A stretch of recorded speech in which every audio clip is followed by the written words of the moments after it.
Posteriors, that's new. I appreciate the language. I appreciate the expansion of my vocabulary. Hello, everybody. Welcome back to Los Angeles 2120. I am Eric, your GM, and we are Callisto 6. How's everybody doing? High-pitched pterodactyls. I wonder how many animals that are near a computer right now. People are watching this at home or doing the thing as we all screech in the. So yeah, welcome back, everybody. This is going to be an interesting night tonight as we are picking up where we kind of picking up where we left off last episode with the journey back to Earth. Couple of announcements tonight. Do we have any? Because I kind of feel like tonight's one of those rare nights where it's like, yeah, I got nothing, guys. What do y'all think? Does anybody want to make something up? Ooh, no. Yeah. Oh, that appealed. I could see the appeal. Yeah, Gina. You want to make up something? Yeah. Do you have an announcement you'd like to make up? Well, I bought a puppy unicorn. And my family and I are gonna go to Mars next year. It's really exciting. Oh my gosh, mine but, too. Really? Yes. Wait, what hotel are you staying at? The Super 6 Mars. That's a good one. Oh, that is a good one. It was They have affordable. table. You know, the trip to Mars is already really expensive, so we're Yeah. trying to save a little. Save on- Underrated. It's Super a good 6, experience. Yeah. and by 6 it means like the Yeah. But I think the person at the reception has like 6 eyes or something crazy. Yeah, I'm not going. There's a lot of six motif. I'm decided to digging wait. it. I'm not Super going to go. 6. I can't afford both Mars and Comic-Con. Are you kidding me? Oh, that's right. We've all been there. Yeah, bloody hell. But we have Isn't Mars just another? It's just like Burning Man, right? That's what I hear. Yeah, I really don't. We don't have any announcements tonight, so if we want to just jump right in. I'm sorry, we have one announcement. Do we have one announcement? One announcement. Yeah. Okay, who's got an announcement? Eric. I do. I am excited! Okay, this feels right now. All right, let's go ahead and jump into tonight's episode of Callisto 6.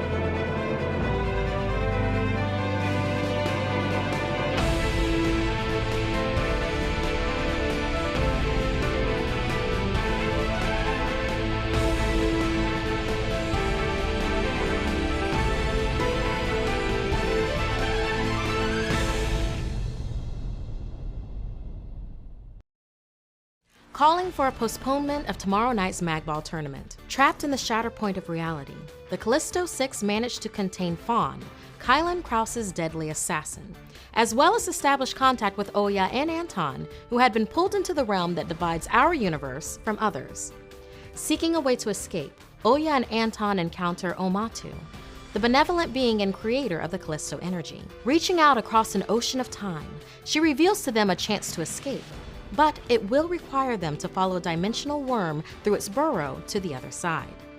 She also warns them that the being they once knew as Fletcher travels this realm, and the longer they remain, the more likely it is that they will be found. In a daring battle on both sides of reality, the team manages to defeat the dimensional worm and secure the portal to reunite with each other, but not before they are discovered by Fletcher, now known by their true name, Voon Koss.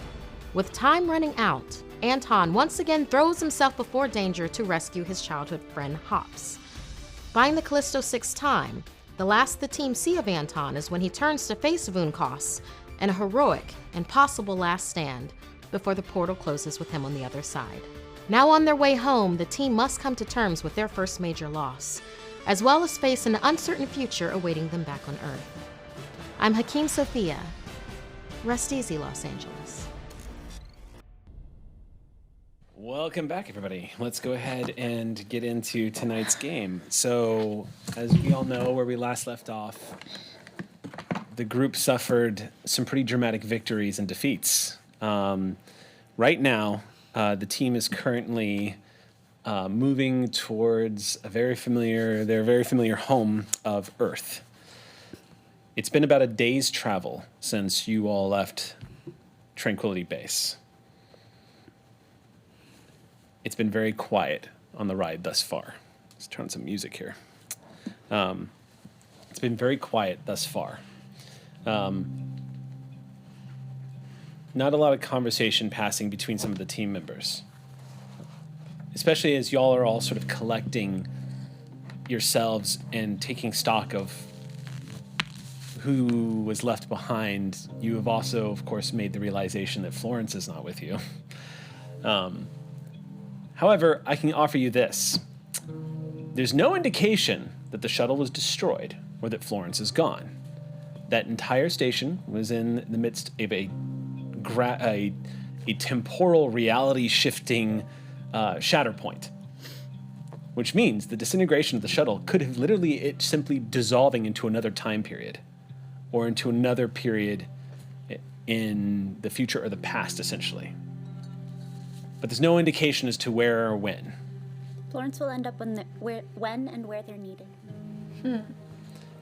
So Cobalt has been very quietly sitting up front with Lacey and Honey Baby.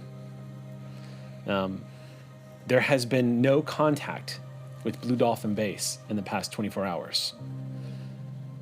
However, radio traffic and sound, you're picking up transmissions just fine from Los Angeles. You have also been able to determine that it doesn't appear that any incredible event has happened since you have all left Los Angeles. There is nothing in the news about any horrific happenings taking place on live TV in downtown LA. You haven't received any indication that anything is different. However, after connecting with some of the networks back on Earth, Lacey, you have been able to determine that 2.5 weeks have passed since you left. Okay. It's been a lot longer than you anticipated being away. You were a day's journey away from entering orbit on Earth. And then it'll be the matter of getting your window, breaking atmosphere, and finding a place to touch down. I'm going to give you this piece of information too, Lacey. The shuttle originally departed on autopilot. That's how Cobalt was able to get this thing up and running and get it out of there. Right. Once you took control of it and navigated it away, it had auto-locked on touching down on an airfield just outside of Los Angeles that you can only assume is owned by Pyramid Star or operated by Pyramid Star. I will leave it to you whether or not you have changed that destination. Okay. What's your new destination? This shuttle, by the way, is not capable of submerging. I didn't assume that it was, but thank you for the clarification, because I am going to try to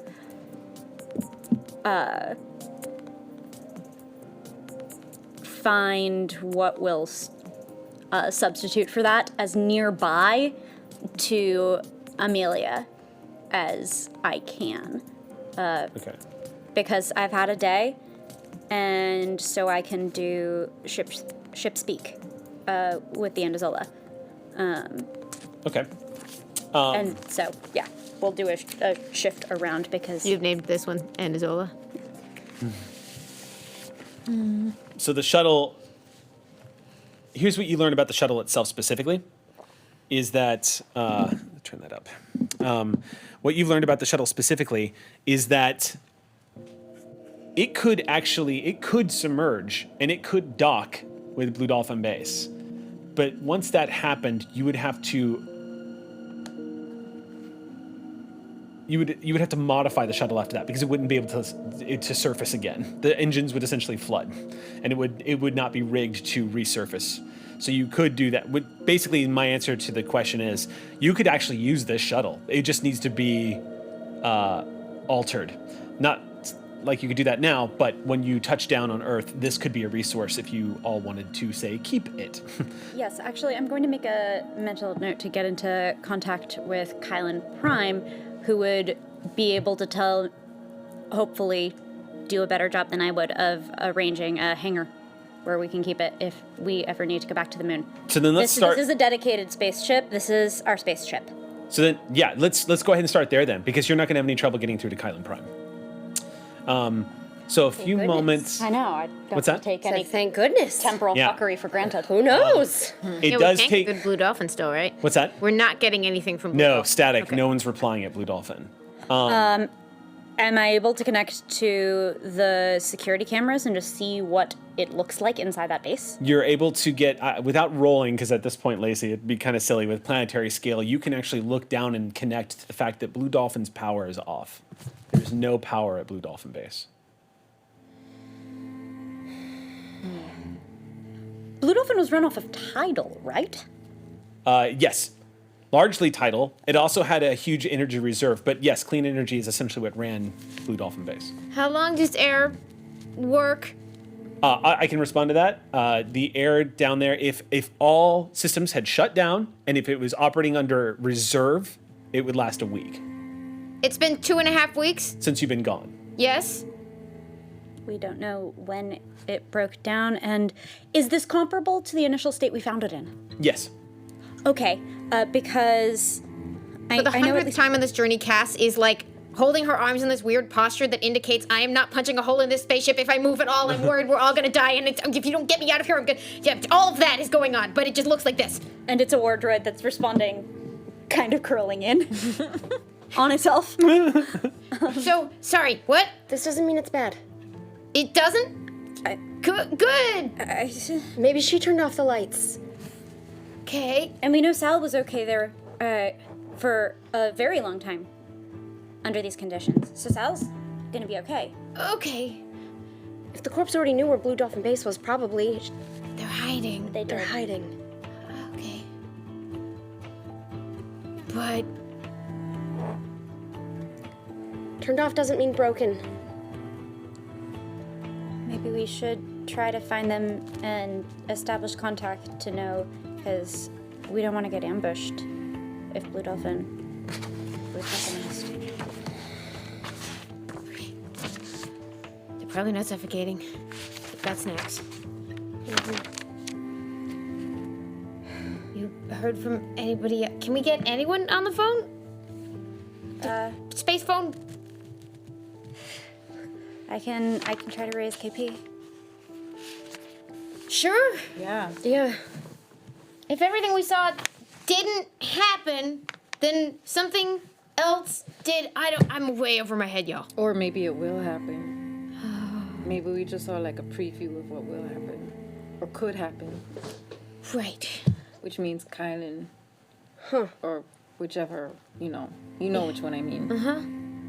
Kylan Prime has the position to give us the context about whatever has happened wherever we're landing, whenever, and dimensionally ever. Yep. I'm gonna call Kylan now. Okay. Screen in front of you flickers a little bit as you start making the connections. And Lacey, riding the carrier wave of your technological powers, you're able to make a quick connection to the mansion of Kylan Prime. It takes a few moments for static to come through, but it's basically like making a phone call. And after a few moments pass, you see static as and Mendoza's face comes up on screen. And it says, yes, this is...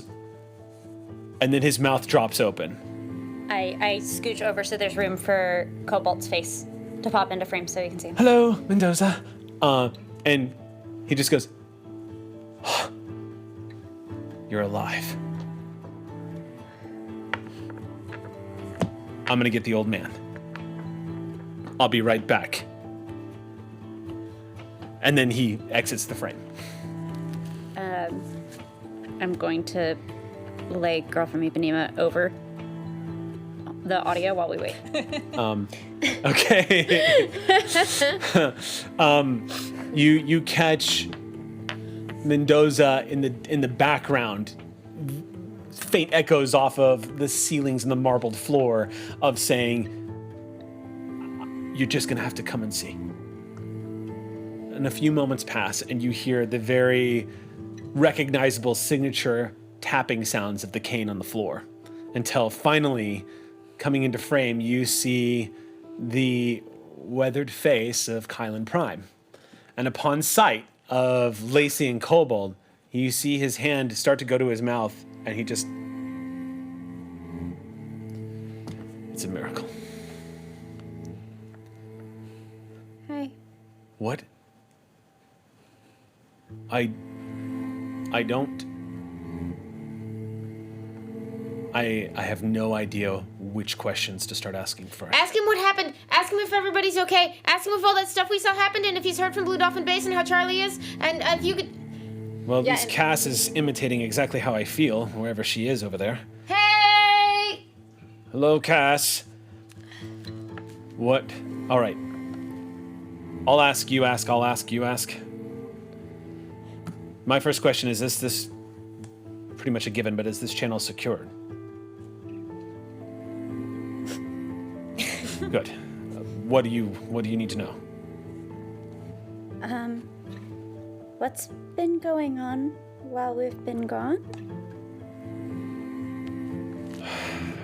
A young reporter named Casey Montgomery wrote a story about all of you. It went into the papers. There's now been an official investigation opened up on behalf of federal governments. Anti-corporation sentiments have started to rise, and corporate LA has been playing very nice. Other than that, it's been completely quiet down here. Except for the fact that I have not had any contact with Blue Dolphin Base. Are we in the timeline with the news report? Hey, did anyone get killed on live TV? Yeah. You know. Good heavens, Weird no. question, but you gotta answer. Did you say no? No, no one's been killed on live TV. Okay, good. Okay. Why do you ask? No reason.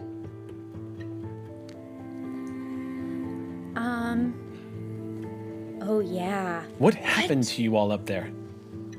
I issue a travel alert on the moon Okay. to like astronauts internationally because we know what the deal is. Like, they need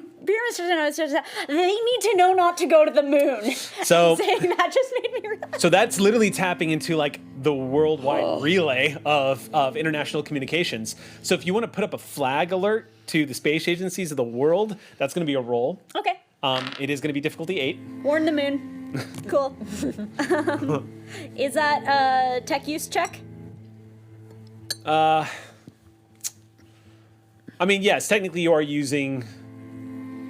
Yes, that would be a tech use check. I mean, you're essentially tapping into the satellite relay transfers across the planet right now to act... Yes, I would say that definitely qualifies as tech use. All right, I'll expend a level of effort. Okay, so you take a moment, you see that glow begin to appear in Lacey's eyes, and a few seconds pass, and it's done. You already can anticipate there's gonna be a ton of questions about the authenticity of the message and where the hell it's coming from, but you do know that people are going to want to verify, and they're gonna point their telescopes at the moon. Yeah. So, Kylan once again leans forward and says, "What happened?" Oh, I have a quick question though first. Did anybody ask what happened to the Discovery shuttle? Or the Endeavor shuttle? Yes, it made the news. There's footage of the shuttle flying out of Los Angeles Yeah, we've Without- been used before. without rocket boosters. And they have no clue like what happened? The poor woman who went to Tahiti probably lost her child. I suspect it's been a bit buried, and it's only in that... How do I put this? Shortly after the shuttle left the atmosphere, jets were scrambled from Air Force bases in California. Shortly after that, Kylan Kraus came under scrutiny since the shuttle left his museum. Only to turn up the fact that it should not have been possible since there was no evidence the shuttle ever truly left except for static, blurred images on camera footage. Essentially, the shuttle just up and disappeared, according to all investigations, and was last seen flying out of the atmosphere. Wow, we're part of like a urban space legend now. Is this? I wonder. I'm sorry. I'm glad you're amused. I need to know what happened. Oh yes, sorry. We don't okay. know. Except a couple of things. A lot of stuff happened. We exposit Okay. extensively. Yeah. After about 10 minutes into the story is when you see Mendoza sit down in the background and he's sipping a cup of tea, and just the look on his face, even though he's wearing his mirror shades, you can tell behind the glasses, the furrowed brow, the worry. KP just sits there and nods through it. And his facial expressions begin to change as well as you begin to visit the more incredible aspects of what took place up there. And when you're done, there's a long stretch of silence as KP lets it settle in.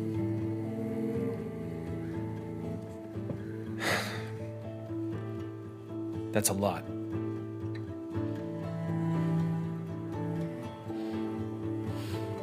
How are you holding up?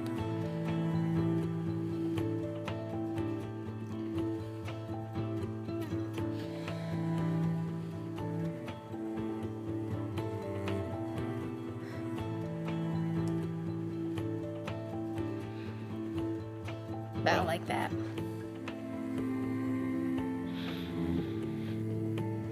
Best see me when you get back into town, and we can decide what to do next. Got anywhere we can put a spaceship?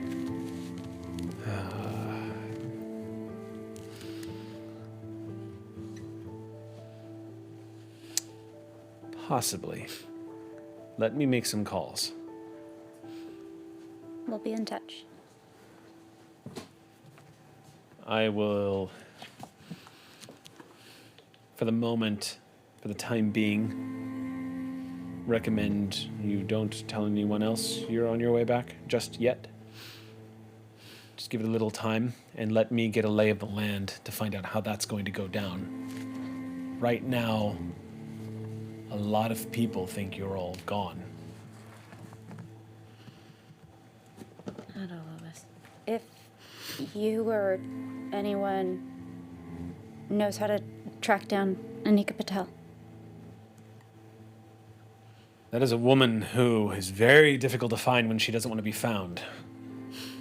But I will do what I can. I've been avoiding getting visual on Blue Dolphin for fear that it might be watched or that something has happened there. Something's happened there.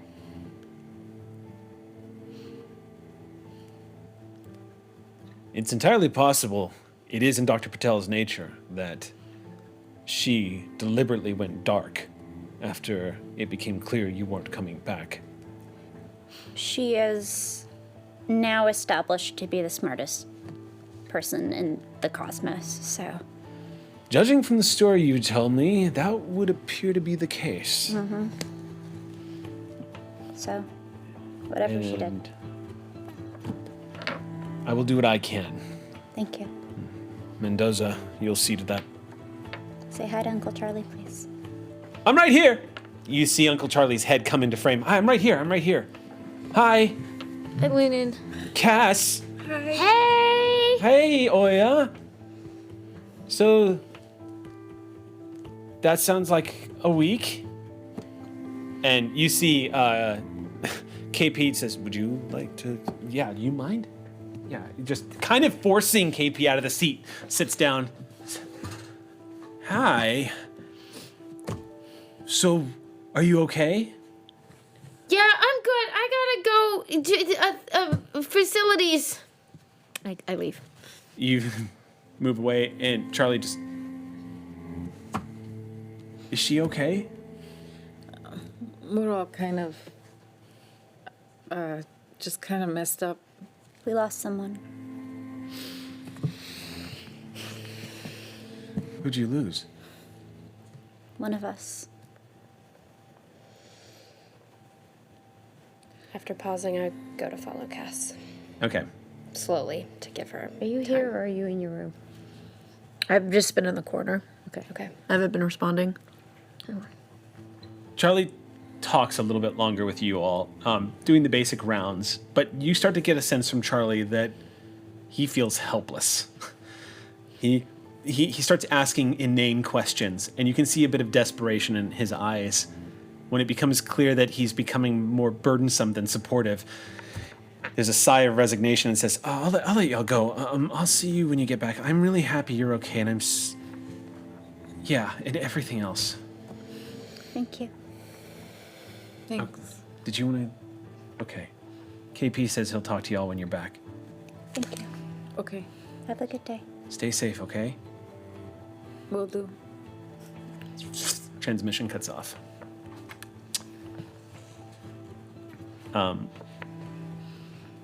Cobalt takes a deep sigh and says, I think I'm just going to go up in the front and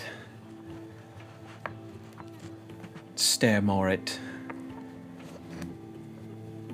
lights or something. And floats on towards the front of the shuttle.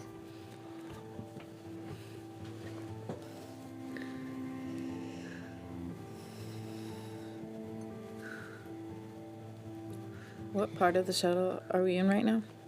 In the old shuttle, this would be considered the cargo bay. This is a very large. This shuttle is much smaller than the shuttle you came up on. However, it does have a very large space for equipment transfer and whatnot, and it has some pretty comfortable seats.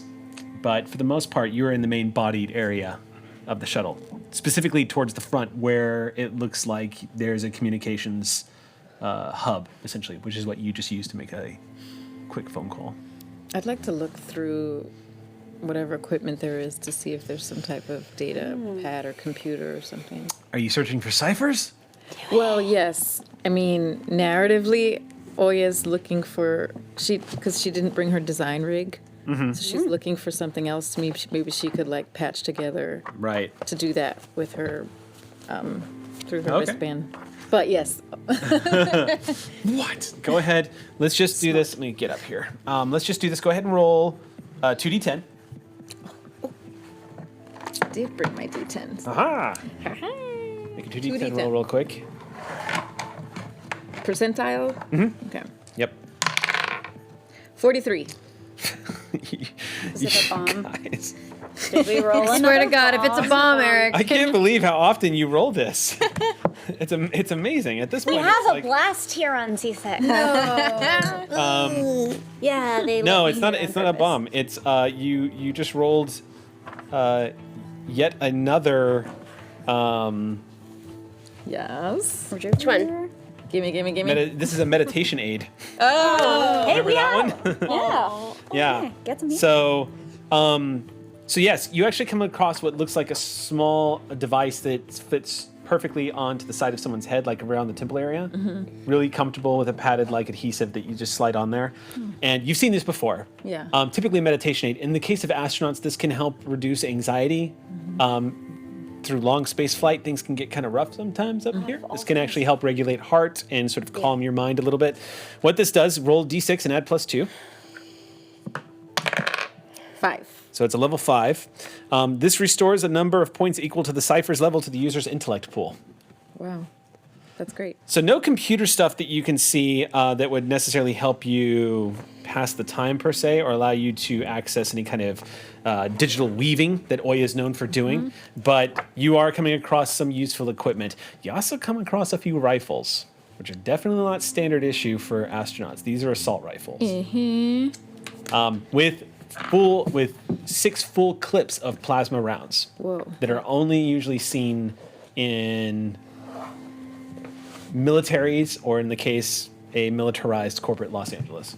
All right. Ammunition for Cobalt. Yeah. Well, we if we need it, we have some juice. Why did I say juice? Ammunition, guns and stuff. It's so much worse than juice. I wish it was juice. You know what? Honestly, I wish it was juice. Can I crush him? Yeah. I mean, be Is careful. that dangerous? Just, we're not gonna load them first, but yeah, you could probably make them bendy and stuff. Yeah. So, Bendy. Like a dog. Too soon. Balloon animal. I try. I try to make balloon animals out of the gun. I'm not a sculptor. yeah, both attempts, the rifles eventually snap and break. The metal fatigue just sets in and begins to crack open to the point when you just see the interior casings just pop open and the technology just pop out. You essentially bend, break, and destroy these guns outright with your bare hands. I'll put the circuit boards in something better and less gunny. Oh, is that what this was? And now you've broken it open so I can get it in. You're welcome. Hacker rebel. It's like art now, too. Looks like a sculpture. What are we gonna do? You know what? As soon as I get back to my rig, we're gonna figure this out. We have to. There's a way back to him, and there's a way for him to get back to us. And that stupid giant goblin monster isn't gonna... he doesn't get our Anton. It's gonna take a while, but we can do it. Yeah. We went to the moon. Went to the freaking moon. And we have it on good authority. Several very, very powerful beings said that we're the most powerful things in the universe. So you know what? He's kicking We'll be everything's okay. ass right now. Yeah. Oh, yeah. Did you see the... Balloon cost will rue the day. You didn't see it. He's not okay. You didn't see it. I go over to Hops. Hey, honey. I'm so sorry you had to look at that thing. It's so terrible. Anton doesn't know. He doesn't know how to fight. He doesn't know how to. He does know how to fight. We've fought right alongside him. Not that thing. Hey, Hops. You can't think like that, okay? I mean, if any of us to get trapped in a hole with a scary thing, Anton's been preparing to be calm and awesome his whole life. He saved me twice now, and the one time that I could have done something to help him, I couldn't even stand up. It's. I don't want to talk right now. I just go back in the corner. Okay.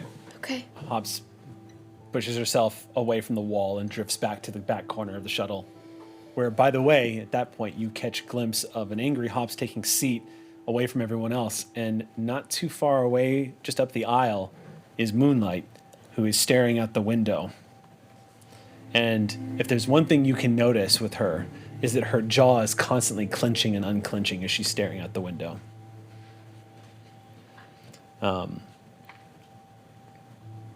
And she hasn't looked away from looking out that window, even with all the commotion that's happening around her.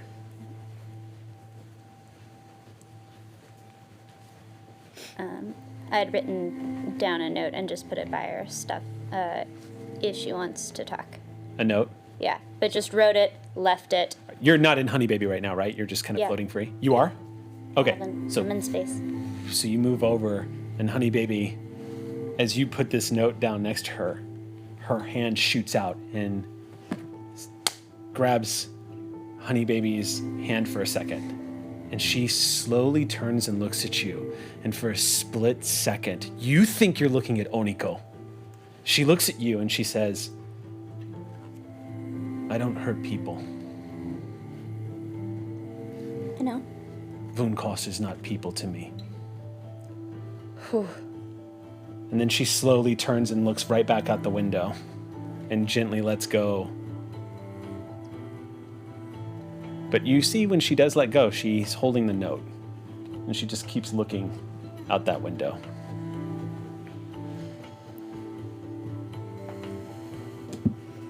I'll float off. Okay. You float off. This is the journey. I'm gonna go get everyone some food.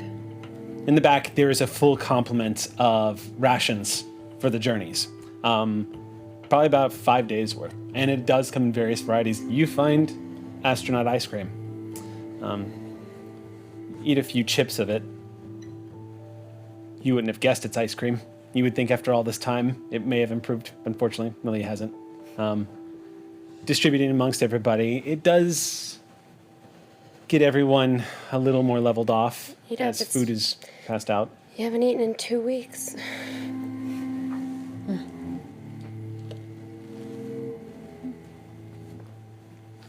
I grab the piece, but I just hold it in my hand, and so when I let it go, it's actually just a burnt crisp.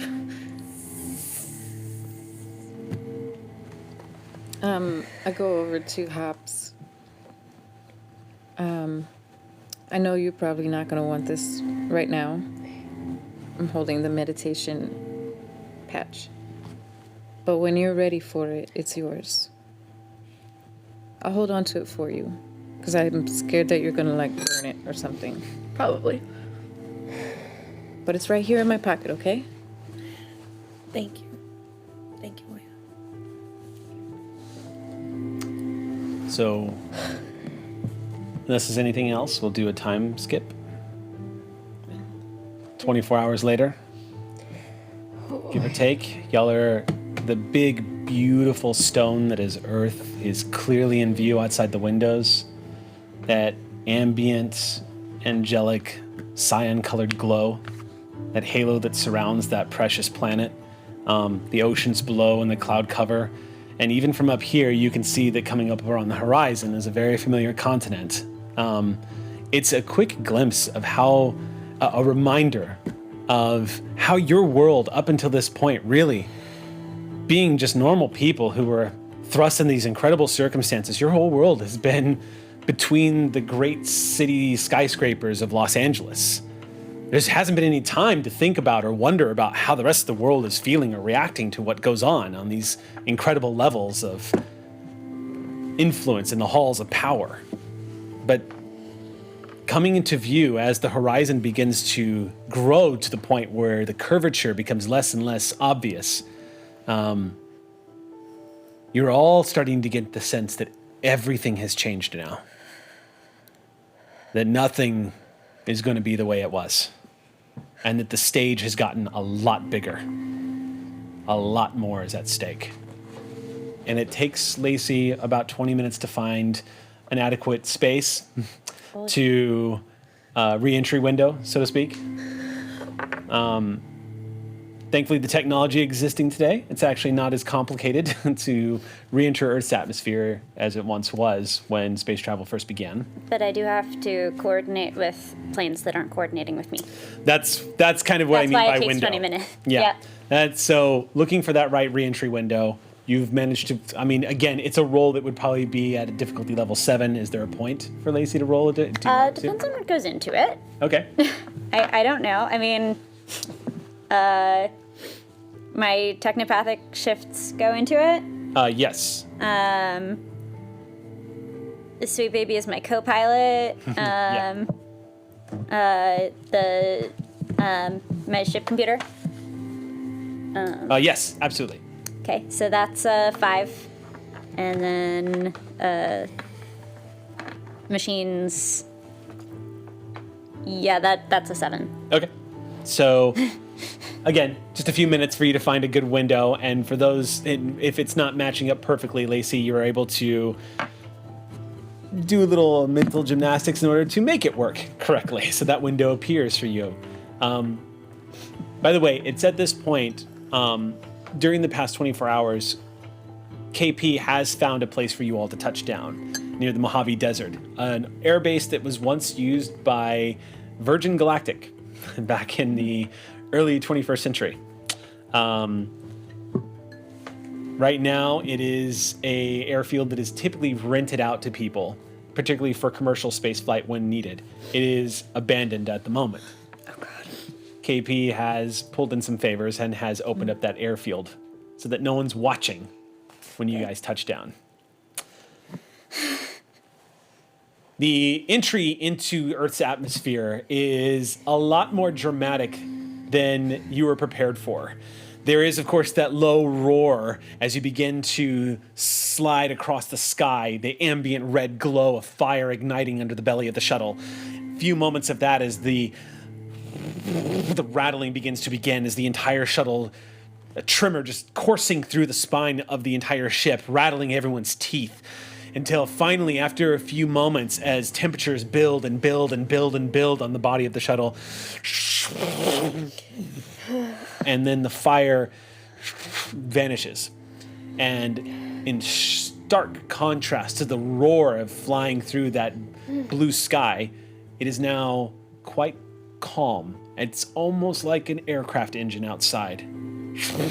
And you are all feeling the rather dizzying effects of gravity suddenly reasserting itself in a natural state upon all of you. It's kind of nice. It's not. Thankfully, the time you all have spent in space has not been particularly troublesome on the body, gravitationally speaking. There was gravity on the moon base, and you've only had a lack of gravity when you have been on the shuttle and outside on the surface of the planet of the moon. Your bodies adjust rather quickly. Ears are popping a little bit, even though the inside is pressurized. And after a few moments, you see you have entered what looks like nighttime in the Mojave Desert. And you see the trajectory of where the airfield is at. Okay. Weird. Lacey, I'm going to give you the opportunity if you want.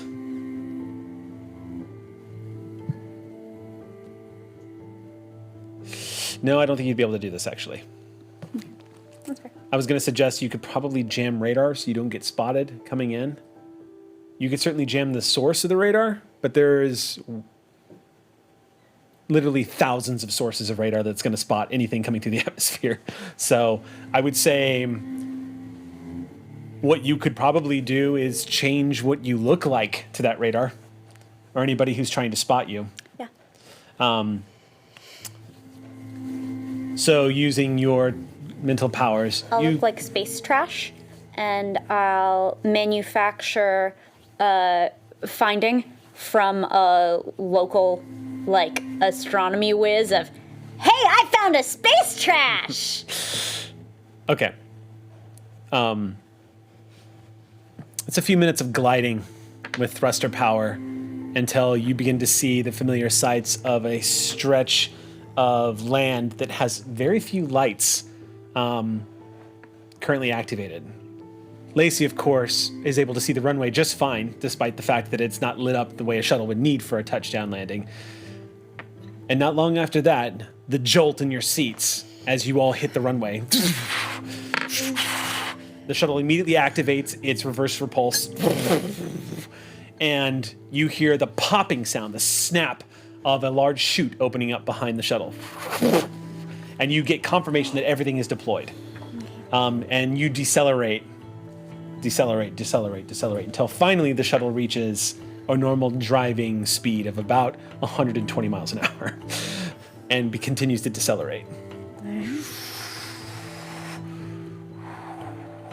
And slowly comes to a stop as you reach towards the end of the runway. Unless you intend on navigating it elsewhere. Do you have any plans with that? Otherwise, the shuttle will come to a stop. Yep, nope. Don't think I'm gonna taxi back to LA. You're just like, make a left here. It's a thought. Shuttle turns and swivels off the runway to clear and comes to a stop. And you all hear the engines powering down and safety belts unclasping as Cobalt stands up. Moonlight stands up. Are we okay? Can we get out of Now here? free to move about the planet. Welcome back home. Open the door. The whole planet. Except for back. The door swings open easily. About 200 feet away, Welcome home, Lacey. as the ramp just goes lowers down to the asphalt of the runway. About 200 feet away, you see a very familiar black car that's lit up, so you can see it clearly. And Mendoza standing outside the driver's side door and just begins to walk up with his arms folded, hair whipping in the breeze as he's approaching. It's warm, even at night. Local temperature is probably about 92 degrees. So as you all approach, February. as you're all approaching, he walks up and says, I want to say welcome home, but Well, welcome home. It's good to see you all. I've got a ride for you all back to, Oh, yeah. Didn't think of that. And Mendoza looks at Honey Baby, who's just standing there. And says, yeah, I can't. I'm sorry, Lacey. Car ain't gonna... Yeah.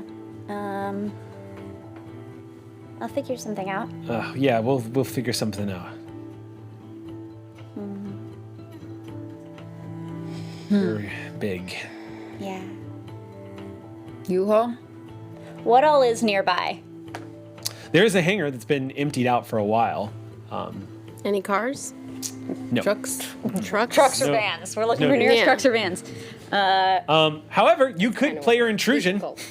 You could play your intrusion and make it so there happens to be a truck out here. You can make one thing true, just as long as it pertains to your character. In this case, if you want to say that there is transportation out here. Or what we could do is... Get someone to drive the SUV, rent a truck from somewhere nearby, sit in a truck, or So, a U-Haul, or we'll what say have this. So essentially what ends up happening is road trip shenanigans on a very subdued level. Yeah. It is minorly humorous that Mendoza arrived completely unprepared for this eventuality, which requires you all to drive to a U-Haul place and get a trailer, drive back. It's like when you land after a big international flight, but now your luggage is gone and you have to run around getting like substitute clothes or something, and you're Yeah. already freaking exhausted and all the way done. This has a surreal quality to it after everything you've all been through. The mundanity of just acquiring a trailer at a local business so you can transport Honey Baby back to where you're going after everything that's happened. There's a quality of absurdity to it. And at one point, Cobalt he's just like, I don't know why, but it actually is kind of nice that it feels normal somehow. Where are we going? Back to KP's? Mendoza says, I can take you back to KP's. If that's what you want. Yeah. Where did you leave Abigail?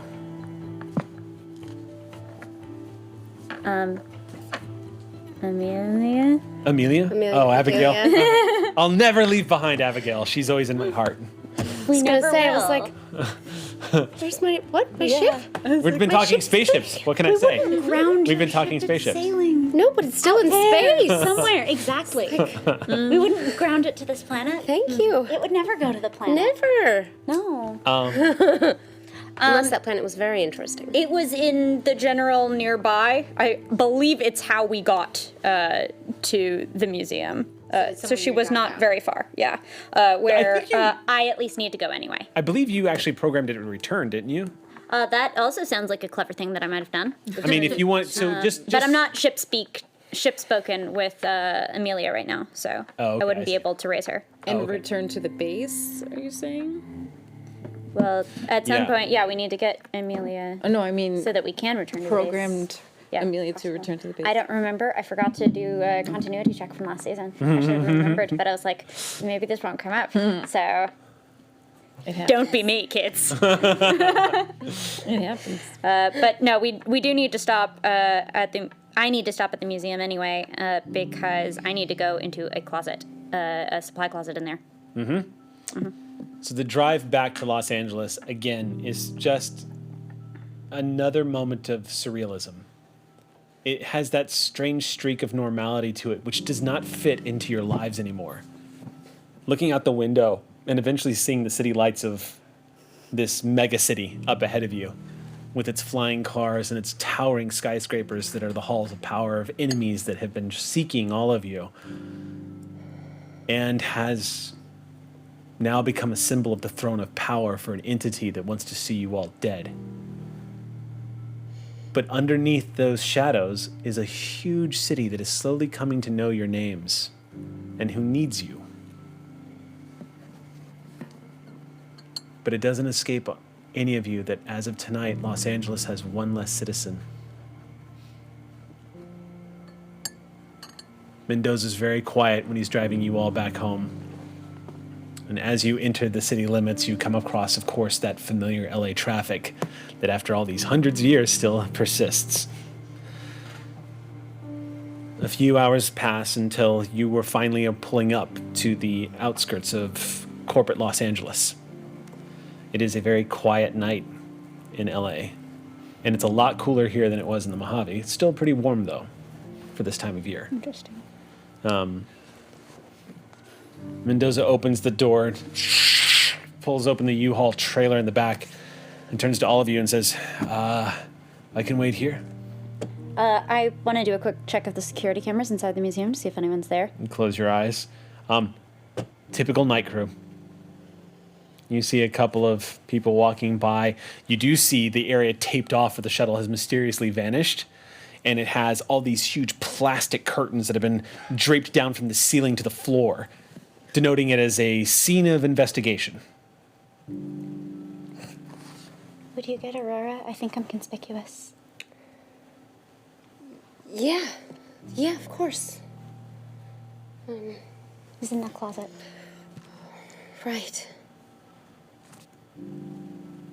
Do you think she's still allowed inside there? Maybe someone different? Okay. I turned myself into Joe, but Joe in one of their uniforms. You all watch. Luma has gotten very good at this. I get that. In front of all of you, the shape-shifting that takes place, the level of detail. It just, as soon as I point, it just... Whoa. I follow the defaults. Be right back. Thank you. As you approach the door, one of the security officers at night comes Ding, walking ding, up, ding, ding, ding. looks out the window at you and says, Forgot my card. swipes, unlocks, cracks it open and says, you forgot your card?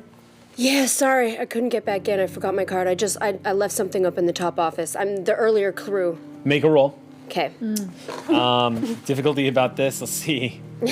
Not presenting any identification up front, doesn't recognize you, wearing the uniform. I'm going to put this at challenging, so difficulty 5. 5? Okay. That's immediate 2 down. Immediate 2 down. And then the mimic helps, so that's another 3. So I'm at a 2. I think so, yeah. 2 and then... Have I And then you'll have a... Do you have a free level on intellect yet? Yeah. Yeah. So then that gets you down to 1. 1. So you need 3 or better. Simple. 7. 7. Okay, a few moments later, and he says, yeah, okay. Come on in. You're not a Great, reporter, great, I great. take it, right? You're the real deal? No, I really have to be in and out fast. The right. missus is gonna kill me. I'm late for dinner. Oh, yeah, get in. Come on in then. Cool, thanks. Yeah, I thought about dating. It Yeah? doesn't really work for me, though, you know. This job eats up a lot of time. He Okay. starts walking next to you, puts his hands in his pockets, and says, I kind of want something more for myself, though, you know. I've been thinking about leaving the whole security guard thing. It's just... What's your stressful. dreams? I don't know. I thought about maybe being an artist or something, but I'm not very artistic. But I just think, you know, it'd be great to learn how to carve stuff, you know? You know, like carpentry.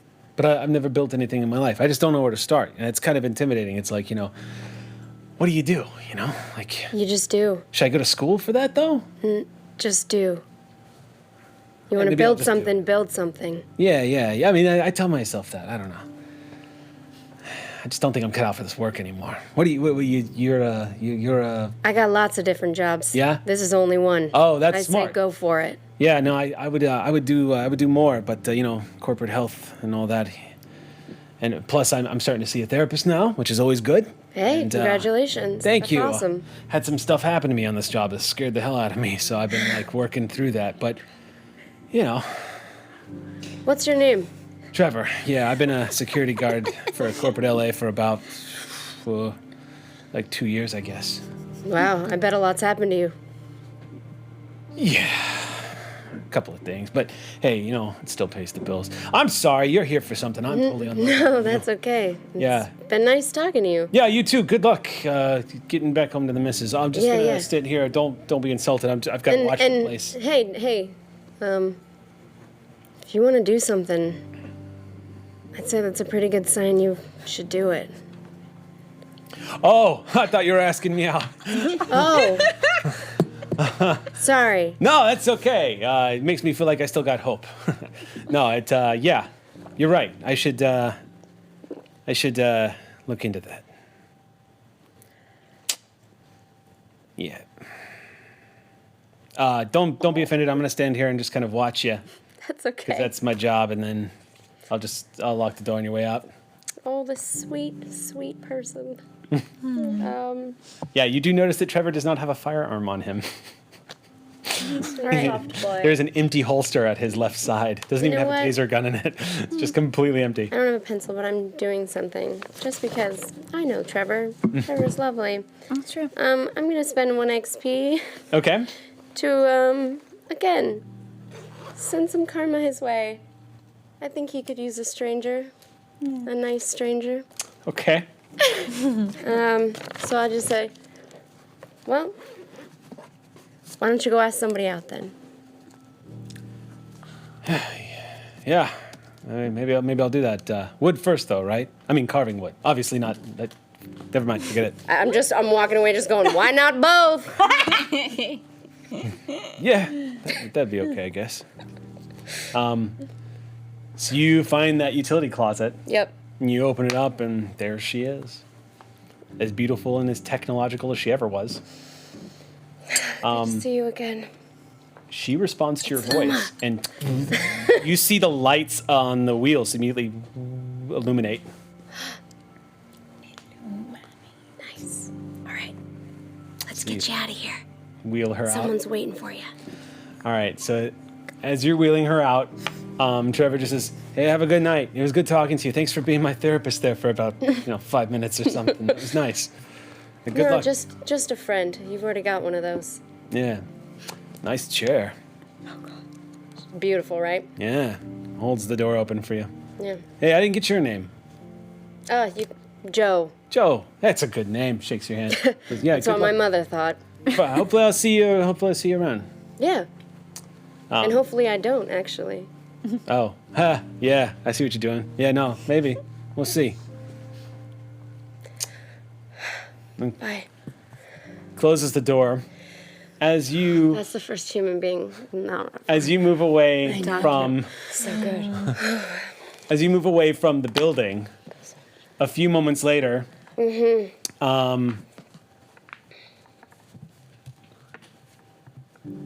older woman approaches and stands next to Joe, watching you leave the building with the chair, and just says, "Who is that?" Joe, you mean Trevor? Oh, Trevor. Sorry, yeah. That's okay. As you're leaving, this woman sort of like behind you, as you're not really seeing this, but she says, "Who was that?" And Trevor says, "Oh, that was Joe. Yeah, Joe's a friend of mine, so it's good. Yeah, Joe's a friend of mine." Do you like carpentry? And she looks at him and says, "It's a very unique way to start a conversation, Trevor." And she turns and walks away, and he watches her go and says, "Yeah, it's a little unique, I guess." And he turns and glances back at her as she leaves, as he goes back to his station. That's so precious. You see the familiar ambient blue glow of your chair appear as the closest person in your life outside your family is pushing her along. As you approach the stairs leading down from LA, the stairs go, and immediately you just wheel her on down, and Aurora comes rolling right up to you. Shake off, Joe.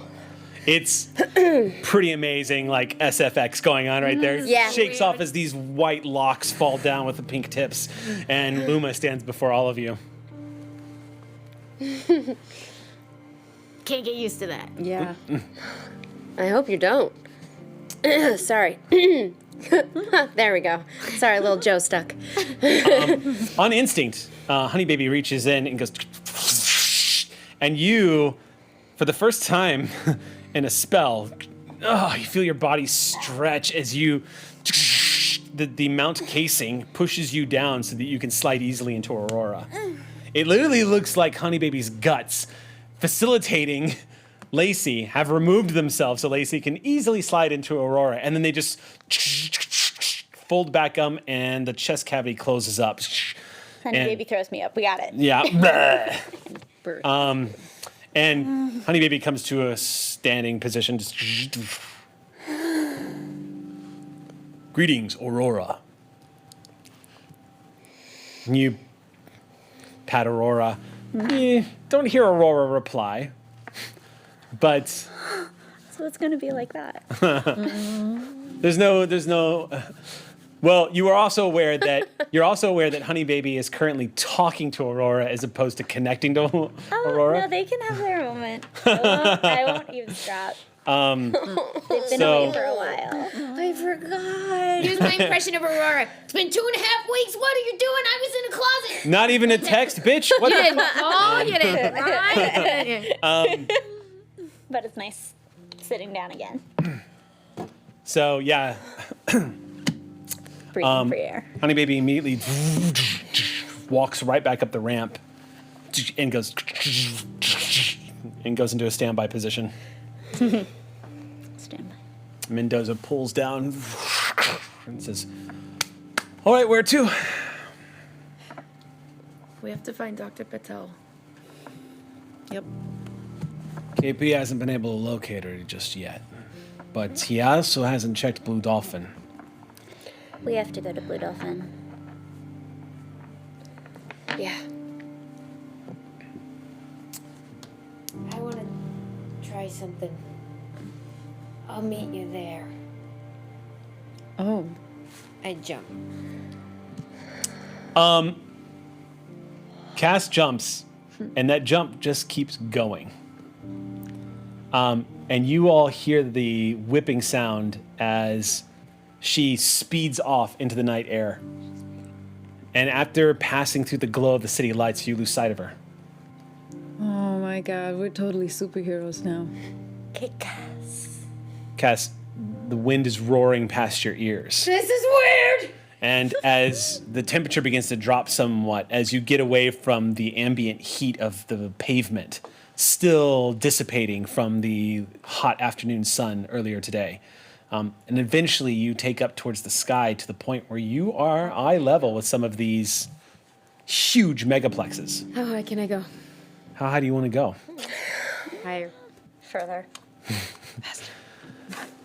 You continue to go up and up and up and up and up.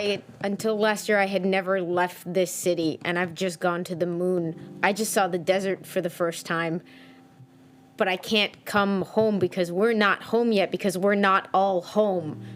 So that's. I'm just cycling through all of that in my head and just up and up and up and up and up.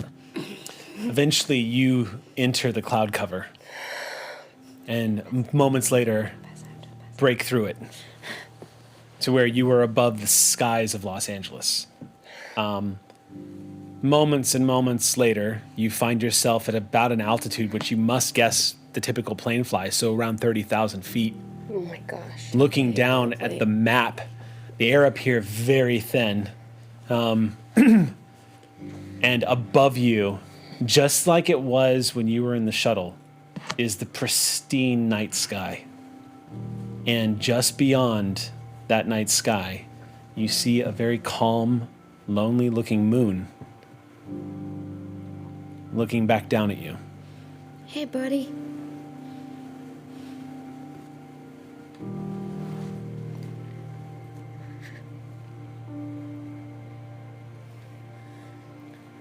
I suddenly feel really stupid. Just hanging in the middle of the sky. It's quiet. The occasional roar of the wind near your ears. You can see your breath being lost.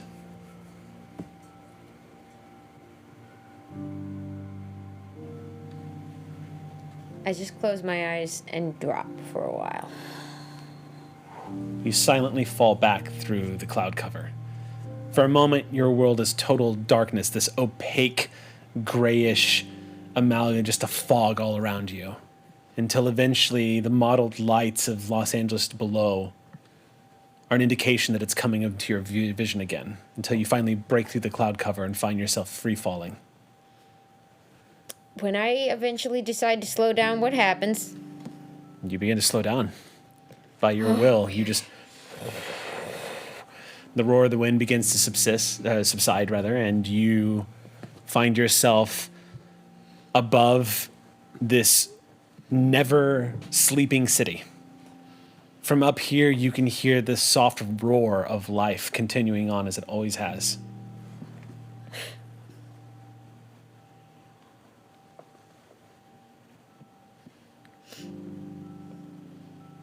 Which way is the ocean? It's right behind you. And in that direction, you can actually see from this angle with the city lights, scars. The scars of Los Angeles, where the old was built and the new was left to overtake. You can see Baldwin Island, the places where Sea Day couldn't conquer what was there. You see places that are completely new, and you see the very familiar bone shards of what was old Santa Monica peeking up through the waves, through the occasional path of silver moonlight that races across the ocean below you. Do I see Raft City? Raft City is very visible from this. It's in a sea of total darkness, with the occasional light from a buoy that's bouncing around in a very active night tide. There is a strip of golden light with multitudes of colors all about it, denoting all of the doors that people have their various lights lighting it up. The big ships that are still there. Raft City is, apart from LA, the chaos of all of that population and lights that are everywhere. Raft City just looks like this golden runway. And all of these multitude of lights glowing beneath you on the outstretch of the waters of the Pacific Ocean. Or just stay there for a while. And you are all headed back to Blue Dolphin? Yeah, when they were at, during the museum stop, I'm gonna just go across the street to a convenience store or something. Okay.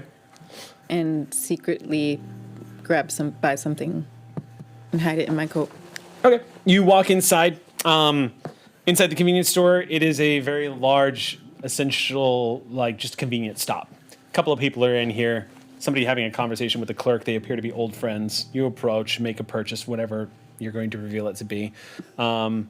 And the person doesn't even give you a second look, keeps talking to his friend and says, yeah, have a good night. And goes back to talking. Again, it's like the world just keeps moving. No one's really noticing. And the electronic ding of the door as you move out back into the night air and cross the street to the barriers of central downtown corporate LA. You return to your friends a few moments later. I've been, since the car ride home from the desert, I've had Anton's parents' address and phone number and contact info on my display, and I keep just closing it and then reopening it. So I'm kind of doing that. I probably look like I'm a bit off. Yeah, just constantly leaving it for a few minutes and then closing it. So I'm just doing that on the way back.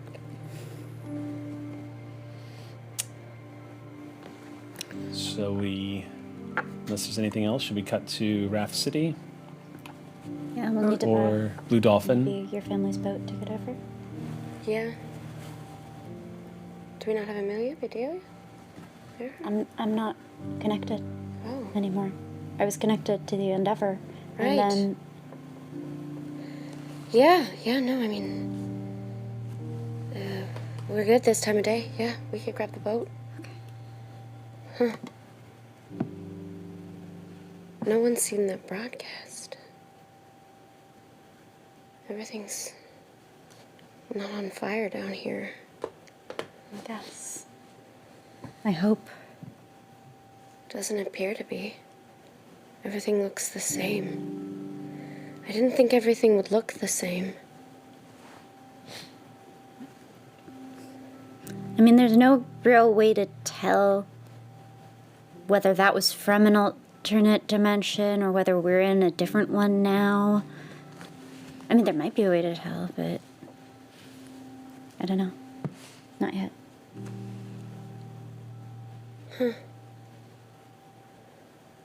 So we could be going home to different families? I hope not. Me too.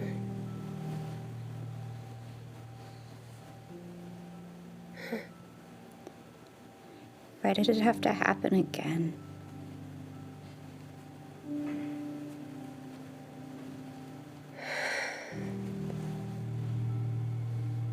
Because sometimes things happen while you're trying to do good things. Just...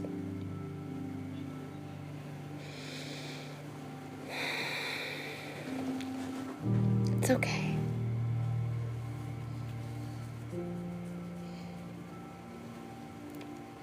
He's between everything. He's not gone, he's just everywhere now.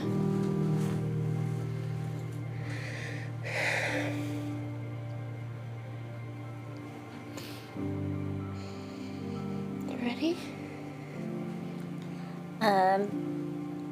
I'm going to press some of my weight of the back of my hand into your back and use the other one so that I can wheel one-handed and not take my arm out from around you. It was always you pushing me forward. I think you pushed me into like half of the things I ever did that were good. Well, then it's mutual.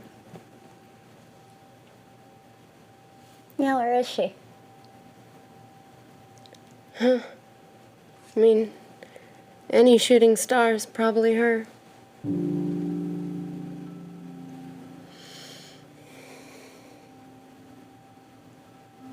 With you. Yeah.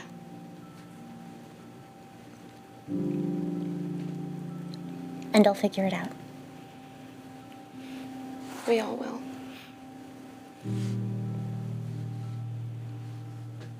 I love you. I love you too. Let's get our base back. Let's get our lives back.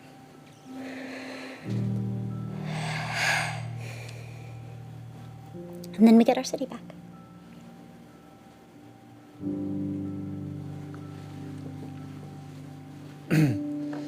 While these encounters are happening, as you're standing quietly by yourself, Hops,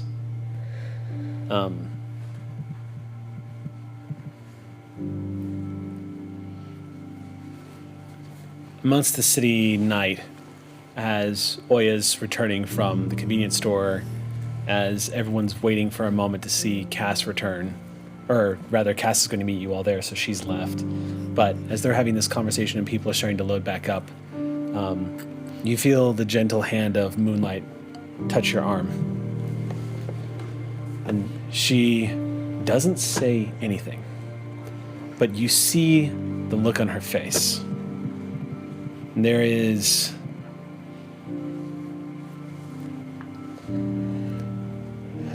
it's different with her. Whereas everyone else is concerned and wanting to express support, you can see in Moonlight a cold rage. And she doesn't make eye contact with you for a long moment, but her hand rests there as you clasp it. And then eventually, those dark eyes look up to meet you, and they say everything. And she doesn't utter a word, she just looks at you. And she nods. And gives it a small squeeze, but there is a maelstrom going on behind her eyes. And without even really needing to insight it, you get the sense that Moonlight is probably struggling with that same rage that you are. Having confronted, even though Moonlight did not make eye contact with Vunkos the way you did, the effect could not have been any different. The paralyzation and the absolute terror. You see that understanding in her face as she looks at you. And then she nods and moves towards the front of the vehicle. And at that point, Mendoza just starts saying, well, we should probably go for meeting Cass there. Yeah, let's do it. You get what you needed? Yeah. Oh, I should have gotten some cafecito. There's plenty at the base. Well, yeah, let's get down there because I really need some. Let's hope there's still my 5-year supply down there. That was a lot of money. Yeah. It'd be a shame to see it go to waste. Yeah.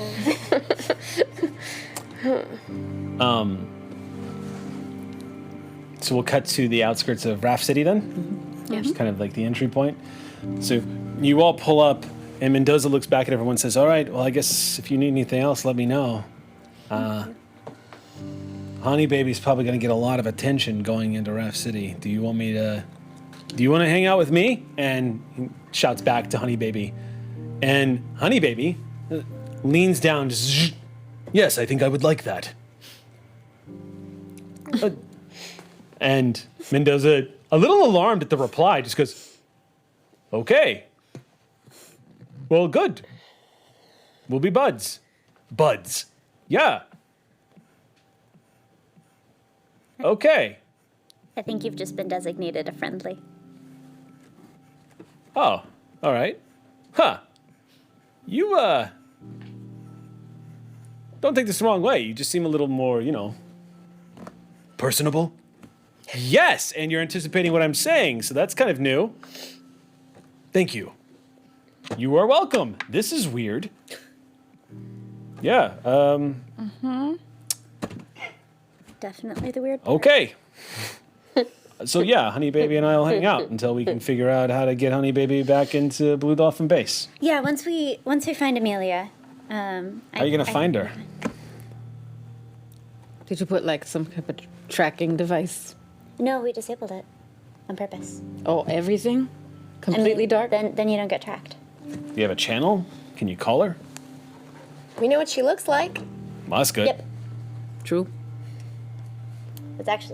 That is ultimately going to be the way that I find her. Okay. Well, I guess we'll head back to Beverly Hills. You've never seen Beverly Hills. No, I have not. I have not seen a lot of Los Angeles. Well, I can show you some Beverly Hills. How about that? Cut to a shopping montage. Yeah. Tell you what, there's some fine art. I'd love to see what a, giant robot thinks of fine art. I'll take you to KP's house. There's some statues you can look at. We can make it fun. Take notes. Very well. Say hi to Uncle Charlie for us, Honey Baby. I will. Goodbye, Operator Lacey. When will I see you again? Let me know whenever you want to come back, and I'll find you, but I'll call you as soon as we have a way to get you back to Blue Dolphin Base. Understood. I love you. And I love you, Operator Lacey. Was that correct? Mendoza just goes, yeah, that's how we do it. Good. I am now having existential thoughts. And sits down and says, I must ponder.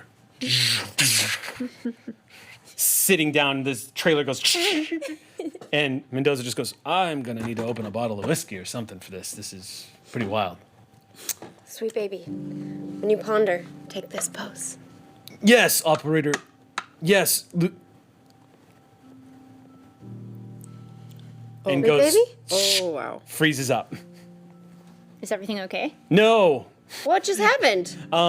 You, Go ahead and make a roll. Yeah. This is a technology roll. Okay, and cool. It's going to be difficulty 7. All right. Sweet baby's off button on their chin. Roll for identity crisis. I mean, this is not Sweet Baby's first existential crisis. That was season 1. They're trained. This is midlife crisis. Absolutely not. Nowhere near midlife. This is like teeny tiny itsy bitsy fraction crisis. It's a tech use check. What's that? Is this a tech use then? Yeah, absolutely. You're it's a diagnostic check, essentially. All right. I usually have 7 in that, but I'm checking Sweet Baby, so I'll expend a level of effort and get back up to 7. Okay. Sweet Baby, you're able to immediately tap into Honey. Oh yeah, I guess it is Honey Baby still because it's the body and the mind connected into one form. So, as you, the moment you tap into Honey Baby, you realize what's happening. The reason why communication suddenly stopped and Honey Baby froze is because Honey Baby is suddenly receiving an onslaught of information, all coming from its internal processor. It takes you a moment to realize, where's this coming from as you're starting to get images, but Lacey, Honey Baby's memory is flooding back into every single part of its core. And you're seeing flashes all over of its origin, Honey Baby's use. You're seeing a lot of things come flooding back into Honey Baby's processing. And it's too much. And Honey Baby is literally trying to organize the data as it comes racing back in. I'd like to help. You're trying to sort through it, but you're getting disjointed images. You're getting images of what looks like a quick image of what looks like a naval destroyer of some kind that you've never seen before. There's an explosion. There's fire and screaming. There is a sense of detachment suddenly, an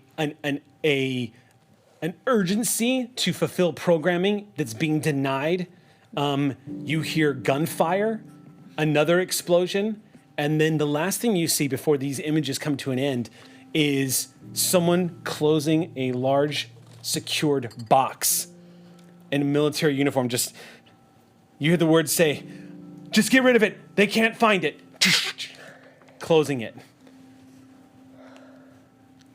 Baby. And Honey Baby's just... It's okay. Take your time. Process it. It's okay. Just no reaction, just kind of twitches again. You're okay. I love you no matter what. You're certain Honey Baby's hearing you. And every now and then just a twitch. But dead quiet. Yeah. And do we know what happened? No, you just saw Honey Baby in a tender moment in the middle of saying something, immediately start getting recognition wrong, and then going into a full kind of episode. Is everything okay? Sweet baby's feeling everything. Remembering everything. What do you mean remembering everything? Remembering what? Before we found them. Oh. It's a lot, so. But they'll be okay. Honey, it's okay. You can feel it. You lean up against this big, cold metal arm, and Honey Baby just Yeah. continues to react. Yeah. You're just steeping like cafecita.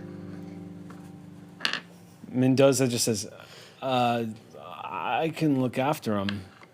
Yeah. Yeah. Let me know if anything changes. Let me know if they say anything. Keep me completely posted on everything. Actually, you know what? I just tap. Okay. Communication. I'll know. Okay. Yeah, that's probably the best. I've never had a dog before, so. They're a person. They're a whole person. Hey, I love dogs. Dogs are people to me. Let's go. Oh my God, Lacey's malfunctioning too. Are you okay? Boat. Boat. Let's go. Boat. Boat. And Lacey walks off ranting to Luma all of the personhood arguments that they were trying to put away and glitching in the process.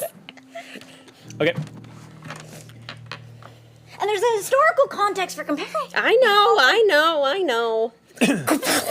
Oh, How did you Oh, my land? knees. 3-point hero landing. No. Oh, that does not feel like it looks. Oh my god, ow. I think you're supposed to tuck and roll, maybe. Yeah, Or like, it's for parkour. yeah. Or like, use your core to like something. You gotta bend. Suspension, squat, yeah. Yeah. Legs. All them Mechanism. squats. Use those Teach me ties. squats. Okay. Hi. Sorry. Hey, It's okay. so like, Good trick. it was awesome. I mean, Cobalt, you can do it a little bit too, but I can do it a little bit. yeah. Yeah. Oh my god, show me. What? I just. I just you put watch my hands under where you're like, look. Oya extends her arms, and you see her feet leave the ground, and she hovers there. Just I don't have hover. I have far step, so I think I. oh, is that right? Oh, yeah. that's right. You were okay. So you watched Oya. I just like bling, like a gummy bear, just boing, Oh, that's so cool. like 50 feet away. Oh my god. Yeah, the air just kind of ripples, and Oya just. Yeah. That's so cool. It's not the same as yours, but I can't turn back time. Who are we? Where are we? I'm shouting all that. Yeah. We're on the docks. Great. So, Okay. what time of day? It's evening. Nighttime, right? Yeah, what level? Like, are we like, is like 2 Probably a.m. about or like 11:30. Yeah, Oh, we're heading okay. into late night because earlier the heat was slaking off, Yeah. which means by now it has slaked. Yeah. What's faster, your steps or Hobbs's lightning? My lightning. Yeah, I think probably, but we should But we should don't have to test it. we should when you're up for it. All right. It's like it's training. Like Anton would have wanted, Question: are we taking a boat Yeah. down? No. Have you ever dived? She's afraid of. Would you like to learn to dive? I don't know how to swim. I'd always go down in Amelia. You could be our lookout. All right. At that point, Mendoza just pops in and says, let me know what y'all decide to do. And, if we can help find Amelia, let me know. I don't know what we can do. I'm gonna get Iron Giant here back to Beverly Hills. But let me know if y'all need anything, okay? Okay. Mendoza slides into the seat of the car and closes it up. Honey Baby is still sitting very serenely in the back as the back of the trailer just. Mendoza begins to pull away. I send raw text that just kiss Okay. TXT. You definitely get a receipt that it was received. Yep. But as Mendoza pulls away, the rest of you turn for a brief moment to look at Raft City. It looks just the way it did before you left it, and yet somehow it feels different. And we are going to take our 10-minute break. So we will be back in about 10 minutes, everybody, for the second half of our episode. Don't go anywhere. We'll see you in just a minute. Ladies and gentlemen, my name is Matthew Lillard. You may know me from several terrible films I did in the late 90s, early 2000s. I'm very famous. A year ago, my 5 best friends and I started a Dungeons & Dragons company called Beetle and Grimm's Pandemonium Warehouse. You should go online right now and find it. You should see what we make. It's incredible. This is the Sinister Silver Edition of Ghosts of Saltmarsh, released by Dungeons & Dragons earlier this year. The Silver Edition is, just so you know, last year we created a Waterdeep box, and that was the Platinum Edition, and that retails for a lot of money. It's $500. I know it's a lot of money, but if you amortize that out over the life of the game, that's like $1.99 every time you play, and we make incredible things. So don't yell at me. This is the Silver Edition. It is also expensive. It's $175 plus shipping and handling. And if you like Dungeons & Dragons, you're gonna like the Silver Edition. I don't know why I'm screaming at you. This is the silver edition. As you can see, it comes in a burlap bag. I came up with the bag. The bag was good. The shipping company, that's not real. We just made that up. And you see the logo? I'm super proud of the logo. We're gonna have to cut here in a second because I can't get the bag open. All right. This is the, okay. So that there is the box, right? This is the back side of the box. That has something to do with the game. I'm not gonna tell you what it is. That's the box. I'm gonna open it now. This is an unboxing video, and that's what I'm doing. I'm unboxing it. All right, so this is our welcome letter. I think it's, if you read this, you might get teary-eyed. Just saying. So one of the things we do at Beetle and Grimm's, the thing that we believe in is that what we are trying to provide is your DM with as many assets as possible to enhance your game experience. So one of the things that we take great pride in are these handouts. So these are all what we call in-world handouts. So as you can see, they're all hand tea-stained, and crumpled. A man crumpled these, or a woman. They're literally hand crumpled. That's amazing. You don't get that kind of detail anywhere else but Beetle and Grimm. Literally, dude's like, what do I do with it now? Then you lay it out on a table. So these are all elements that are in the game. These are handcrafted elements. They're all hand crumpled and tea stained. So these are all parts of the game, as you can see, like, instead of your DM saying, you find a letter and it says this, he now has the ability to hand it over the DM screen, and you can now possess that and own that, and hopefully it enhances your game experience. The one thing that we created in our Waterdeep box that we're super proud of and we love, I don't have nails right now. Apparently at Beetle and Grimm's, we also believe in wrapping in really good ways. So these are encounter cards. So basically what happens is that in our home game, so we've been playing now for 29 years. 29 years. What happens in our home game, our DM likes to find pictures and elements on the web, or he like finds from the books, and when you come across a creature, he'll like pull out the book and he'll have to cover the stat block, and he looks like an idiot, and you gotta look at it for 2 seconds. Well, what we did, we didn't like that. So what we did is we created these things that we call encounter cards. So this, imagine if this is the DM screen. This fits on the ones on top of the DM screen. So on the front, you get to see what you're battling, and on the back, for the DM's purposes, he gets a stat block and everything in front of him. So this is like one of those things that we came up with that we love. And so we now include them in all of our boxes. And you can see, I think there are 30 of them in here. And I'll just go through them real quick. These are like cool. I'm flying through them. Look at, oh, so Ghost of Marsh! That's a hag. That's terrifying. You fight that thing in this adventure, and you get to look at this picture as the DM gets to look at the stat block. I don't know why they're upside down. There you go. Hey! These are encounter cards. This is only supposed to be 5 minutes. I've already talked for 12. I'm gonna go faster. So that's that. So these are, so what we also do is we like to create these elements in game. So these are handcrafted elements from Hand Cholo. This is, I don't know why I can't open shit today. So this is a medallion that's part of the game. So I'm gonna hold that there so they can get a close up of it. It's kind of badass. And then on the back is this shark.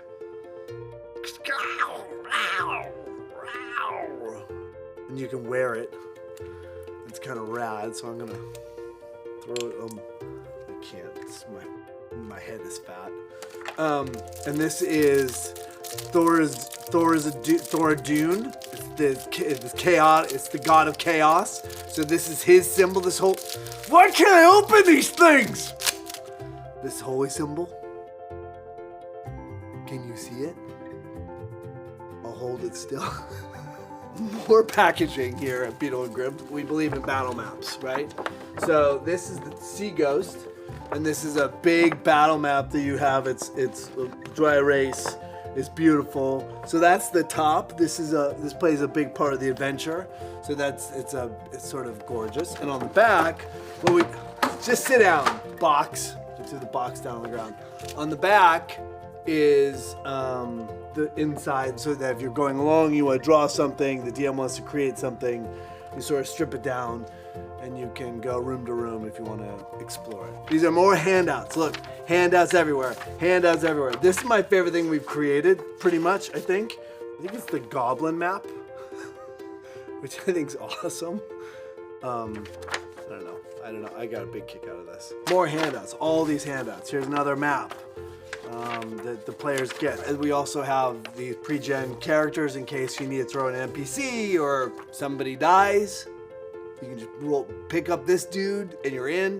There's another map. There's another big map. There's a dry erase board map. And then what we do in this with our books is that we single them out so that you can run the adventure easily. So basically, look, instead of having a big book and it's cumbersome, we did this last time with Waterdeep, we broke them out into individual books, right? And so these are just elements of the book. We just made it more digestible so that if you're running the first adventure or the second adventure, like you have the book itself and this is the only thing you're dealing with, right? So that's for the DMA, try to make it easier for the DM. And then this is like all your sort of appendices. So you have all your monsters, which we have a lot of cards for. You have other stat blocks. So we break that out into books. We have this big map. So our cartographers are, as well as our artists, we're really proud of. I mean, the work that they're doing is pretty fantastic. It's upside down, you dummy! Oh. As an actor, all I have to do is hit a mark and say my line. Sometimes I'm not very smart. Sorry. I have great abs though, which is why I've been so successful in Hollywood. So this is our map, like this is a map. Again, we like to create elements that you could potentially hang in your gaming room or above your bed, in case your partner likes that kind of thing. But this is the styes. On the back, again, more maps. I think the best thing that we do, not the best thing that we do, but something that we're certainly proud of is our DM screen.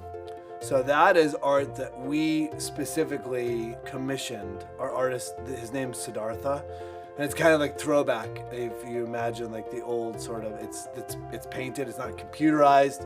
Well, maybe it is on a computer. I don't know how he makes it. We think it's beautiful. We're super excited about it. So that's custom DM screen, and it's built specifically for Saltmarsh. It's built specifically for combat on the sea. So that's included in the box as well. All those stat blocks, all those appendices, all those encounter tables are there and designed to help you aid in sea combat. This has been the unboxing of the Sinister Silver Edition of The Ghosts of Saltmarsh. You should buy it. Oh, that's a good point. We have 300 boxes left. The way Beetle and Grimm's works, we don't have a lot of money.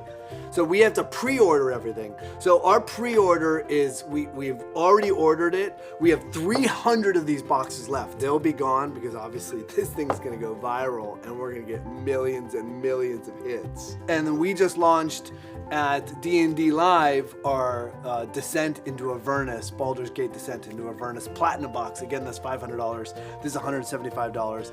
That Platinum Box is a limited edition, numbered quantity, numbered editions, and those are selling incredibly fast. So there's more of those, but 300 of these.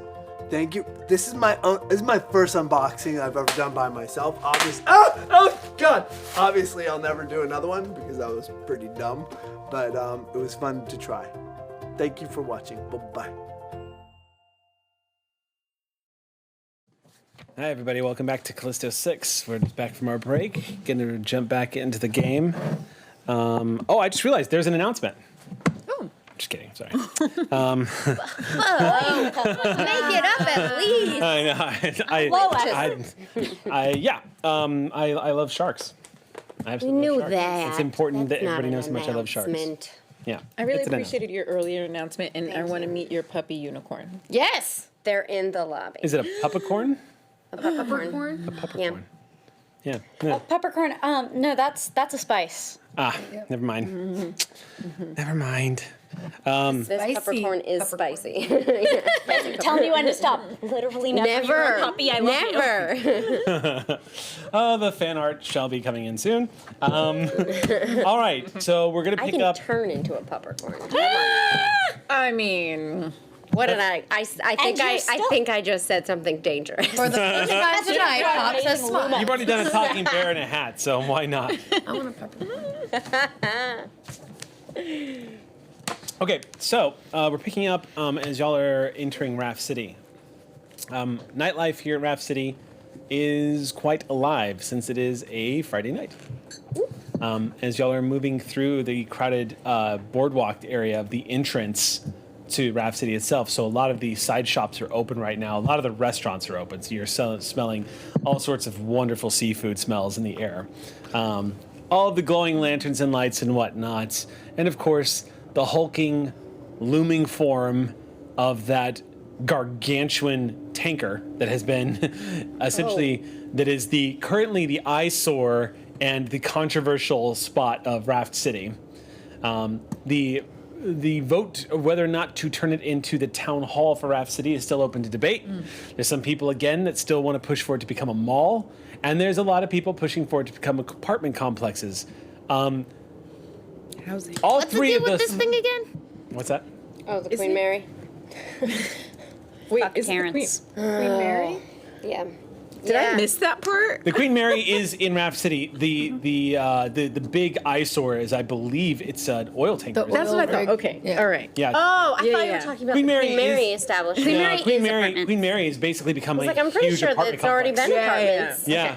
No, the Queen Mary. Got it. The other big. The other big. Queen Mary is quite a Oil beautiful vintage site to behold, and it has become a living quarters for a lot of people. It is a. I haven't had to think about that eyesore in a long time. Yeah, I know. We haven't really touched on that. But there is a big oil tanker that was donated to Raft City, and the idea was that it would become part of City Hall. There are people who are trying to turn it into a mall.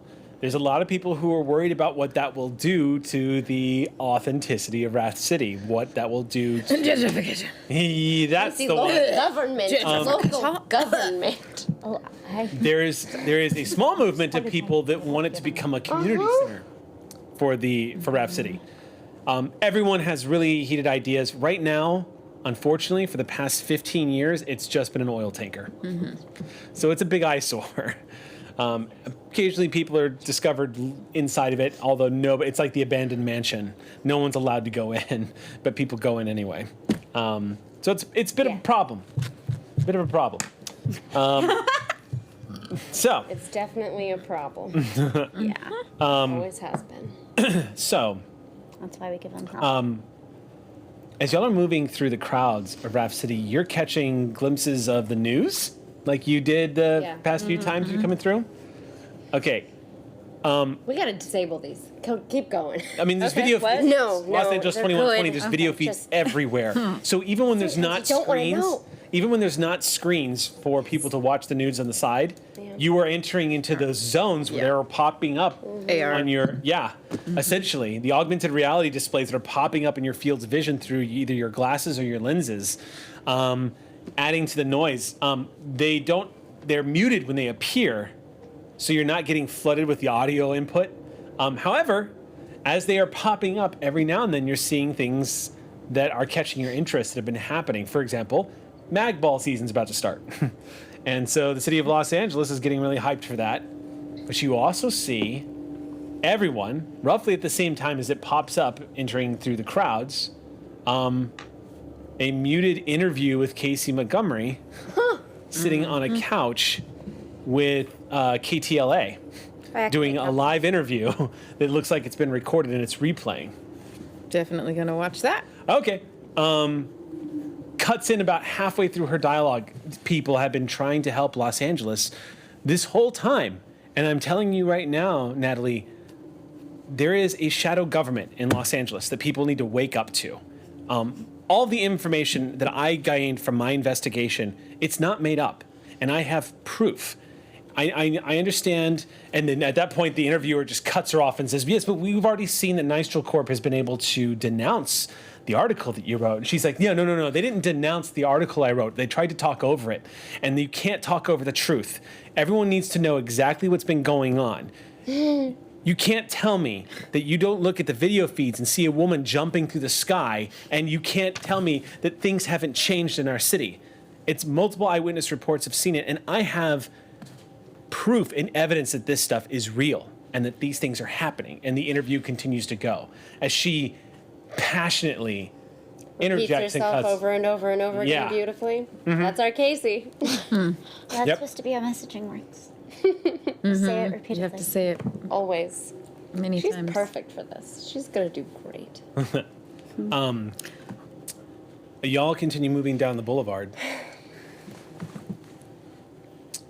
What is the plan and what is the destination? What's the plan? Oh, And what's the destination? We need, oh yeah.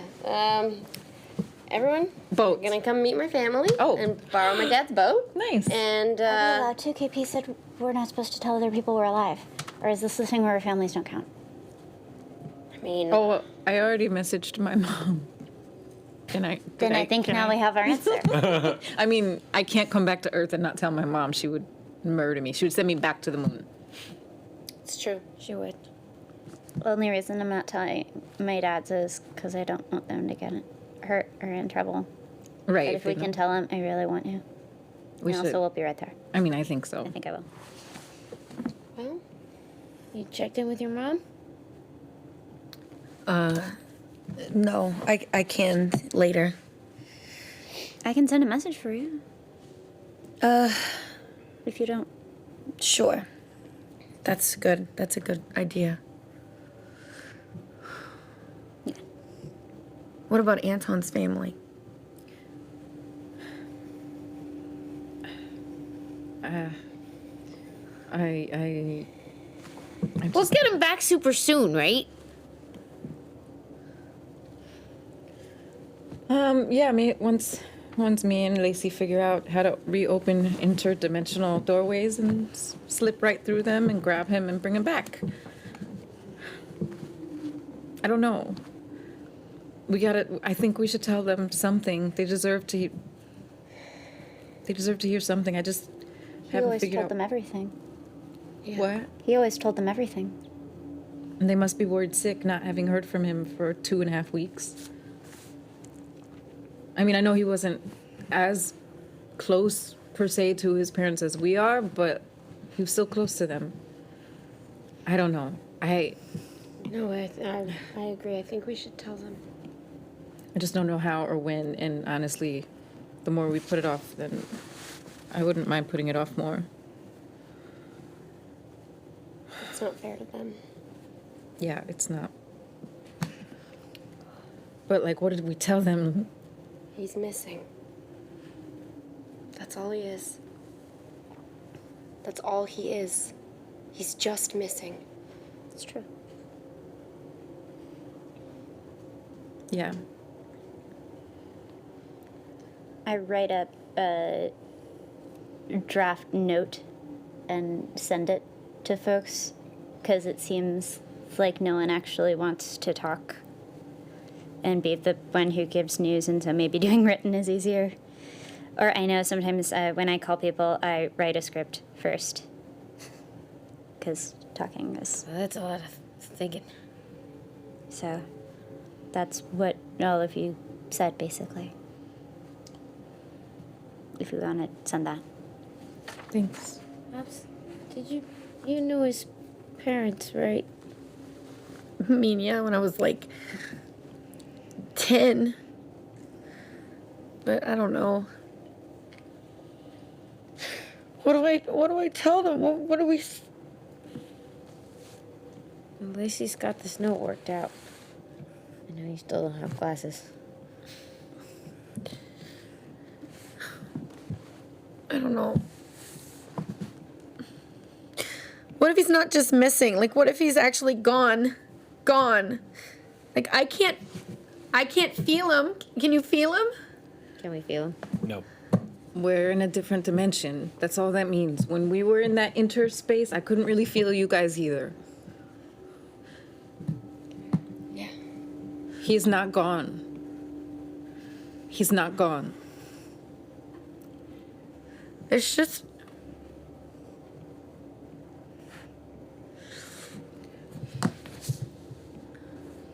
It's not fair. It's not... He had a family. He had a future. He's got all that stuff. Yeah. Yeah. He still does. Yeah. We're gonna get him back. We're gonna get him back as soon as we. Okay, we need to get to the base. We would know. We would know if something had happened. Okay. We need to get this. We need done to so do it We can so get we can started. get on Anika this. Patel, because help that us. is how we get Anton back. Smartest person in the cosmos. We need her help, which means we need to find out what happened to Blue Dolphin so we can find her. So we're gonna get a boat so we can go to Blue Dolphin, and I will find Amelia while we're doing all of that. She also has my sleeping cat. At that moment, Yeah. Luma, something collides into you, Oh. and arms Oh. wrap around your waist. Where's the head? You don't. It's behind you. This is Oh. from behind. Something collides into Okay. you. Height Now, of this. It's a little bit alarming at first because you don't. It just like literally like the collision is heavy and it causes you to stumble forward. Everyone takes a second. I grab the hands. Whose hands are these? They're probably one of your little brothers, and I know. Whose hands are these? It's Luca. Luca. And you are able to identify that it's Luca because a few moments later you hear the choked sobs of your little brother burying his face into the small of your back as he starts to cry. And he has a scar on his right pointer finger. I'm sorry. It's okay. You shouldn't have been messing with Aurora.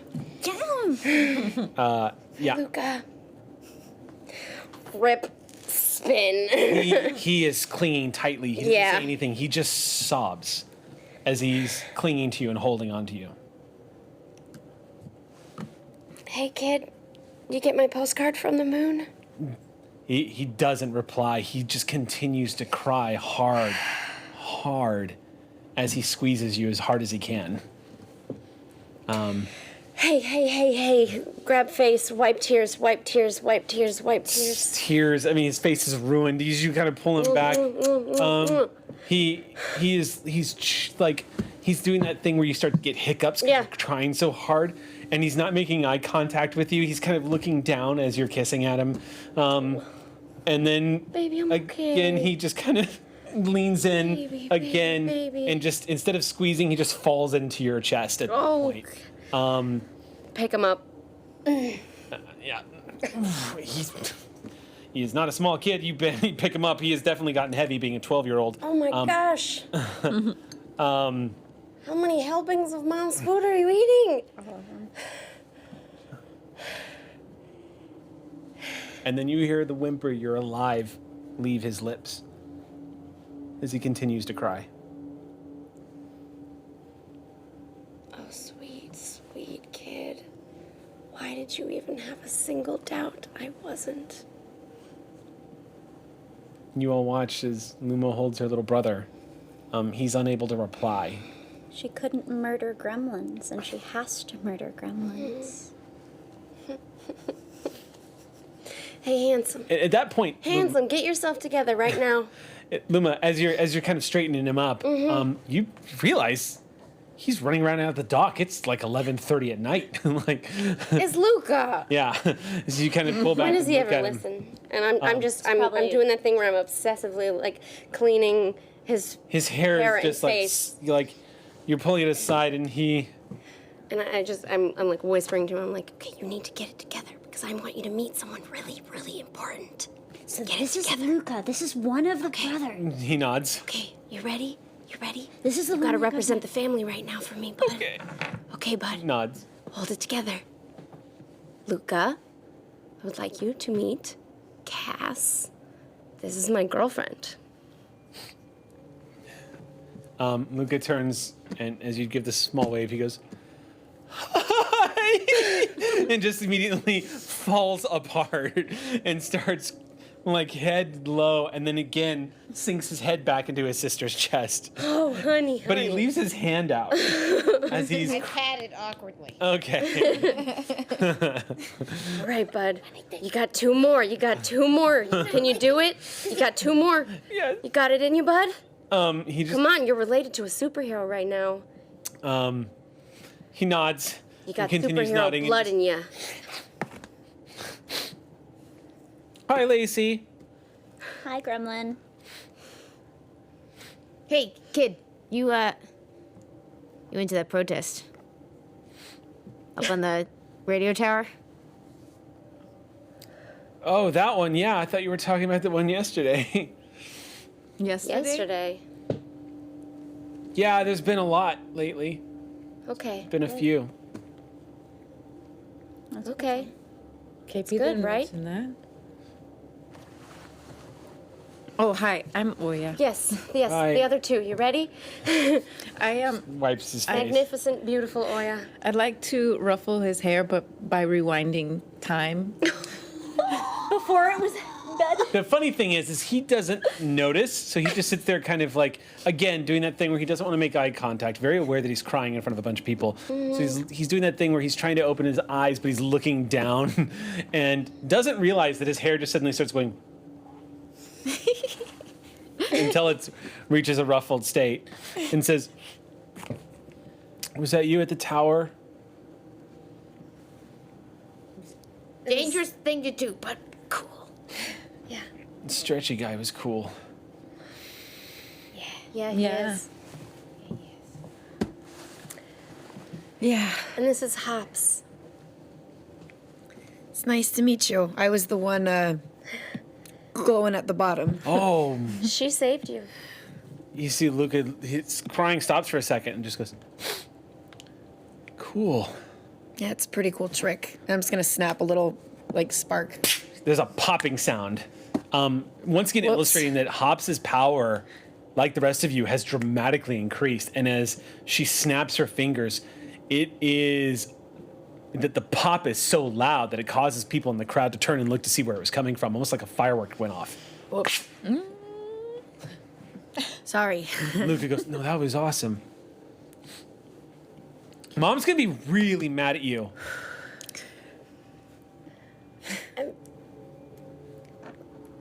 Nah. Yeah.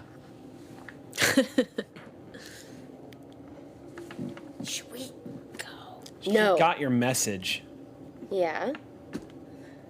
She was already mad at you. Then she should be very thankful. She gets a chance to yell at me for a minute. Is Dad in there? Yeah? How's he doing? They haven't been talking a lot. What do you mean? What? Everyone thought you were dead. I'm gonna go see my dad. Yeah. Lacey begins to disappear into the crowd. Luca wipes his face again and says, "Your funeral's in a couple of days." Oh, wow. Holy shit, kid. Okay. So I guess some broadcast did go through. Well, why? Wait, why? What do you know? Why do you think I'm dead? Because this woman named Casey Montgomery started asking a bunch of questions, and it turns out all of you sent messages out to people saying, "If I don't come back, blah, blah, blah." And then the next thing I know, everyone thinks that you're all dead Why? because you never came back. Missions to the moon take a minute. It's only been, what, 2 weeks?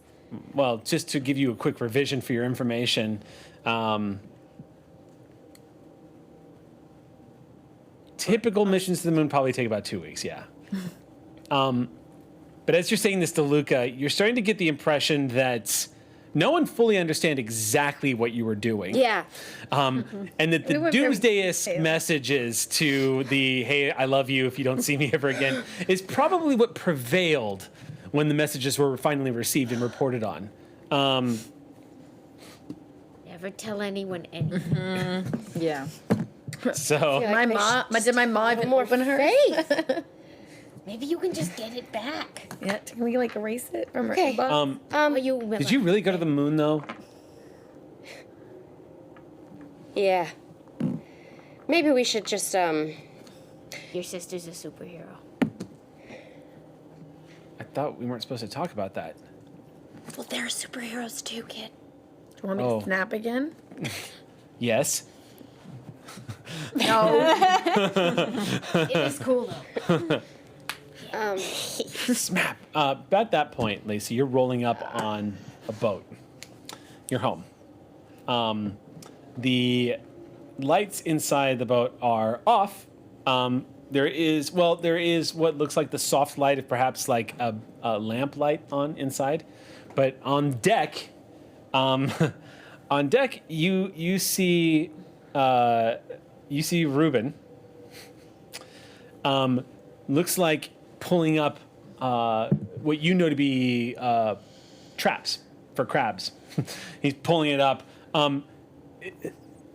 laying traps like this, like fishing for crabs like this in Raft City. It is a colossal waste of time. I mean, yeah, we don't even eat them. They eat them, and we catch them for their family. But you see, We need shelter. I know. I mean, it looks relatively new as he's pulling it up and he sets it down. And you kind of watch him quietly for a moment. He doesn't notice you're there. And he sets it down and starts Daddy. pulling the rope out. And you say hi, and he stops and he looks up Daddy. and stares at you for a long moment. And then you see him blink for a second and then look at you again. Like he's trying to make sure that he's seeing you. And he sets the rope down and you can hear him going, and he walks over and very slowly falls down to his knees right in front of you and just leans over and puts his arms around you and Aurora. And you can hear his breath in your ear. I'm back. I'm okay. He doesn't say anything.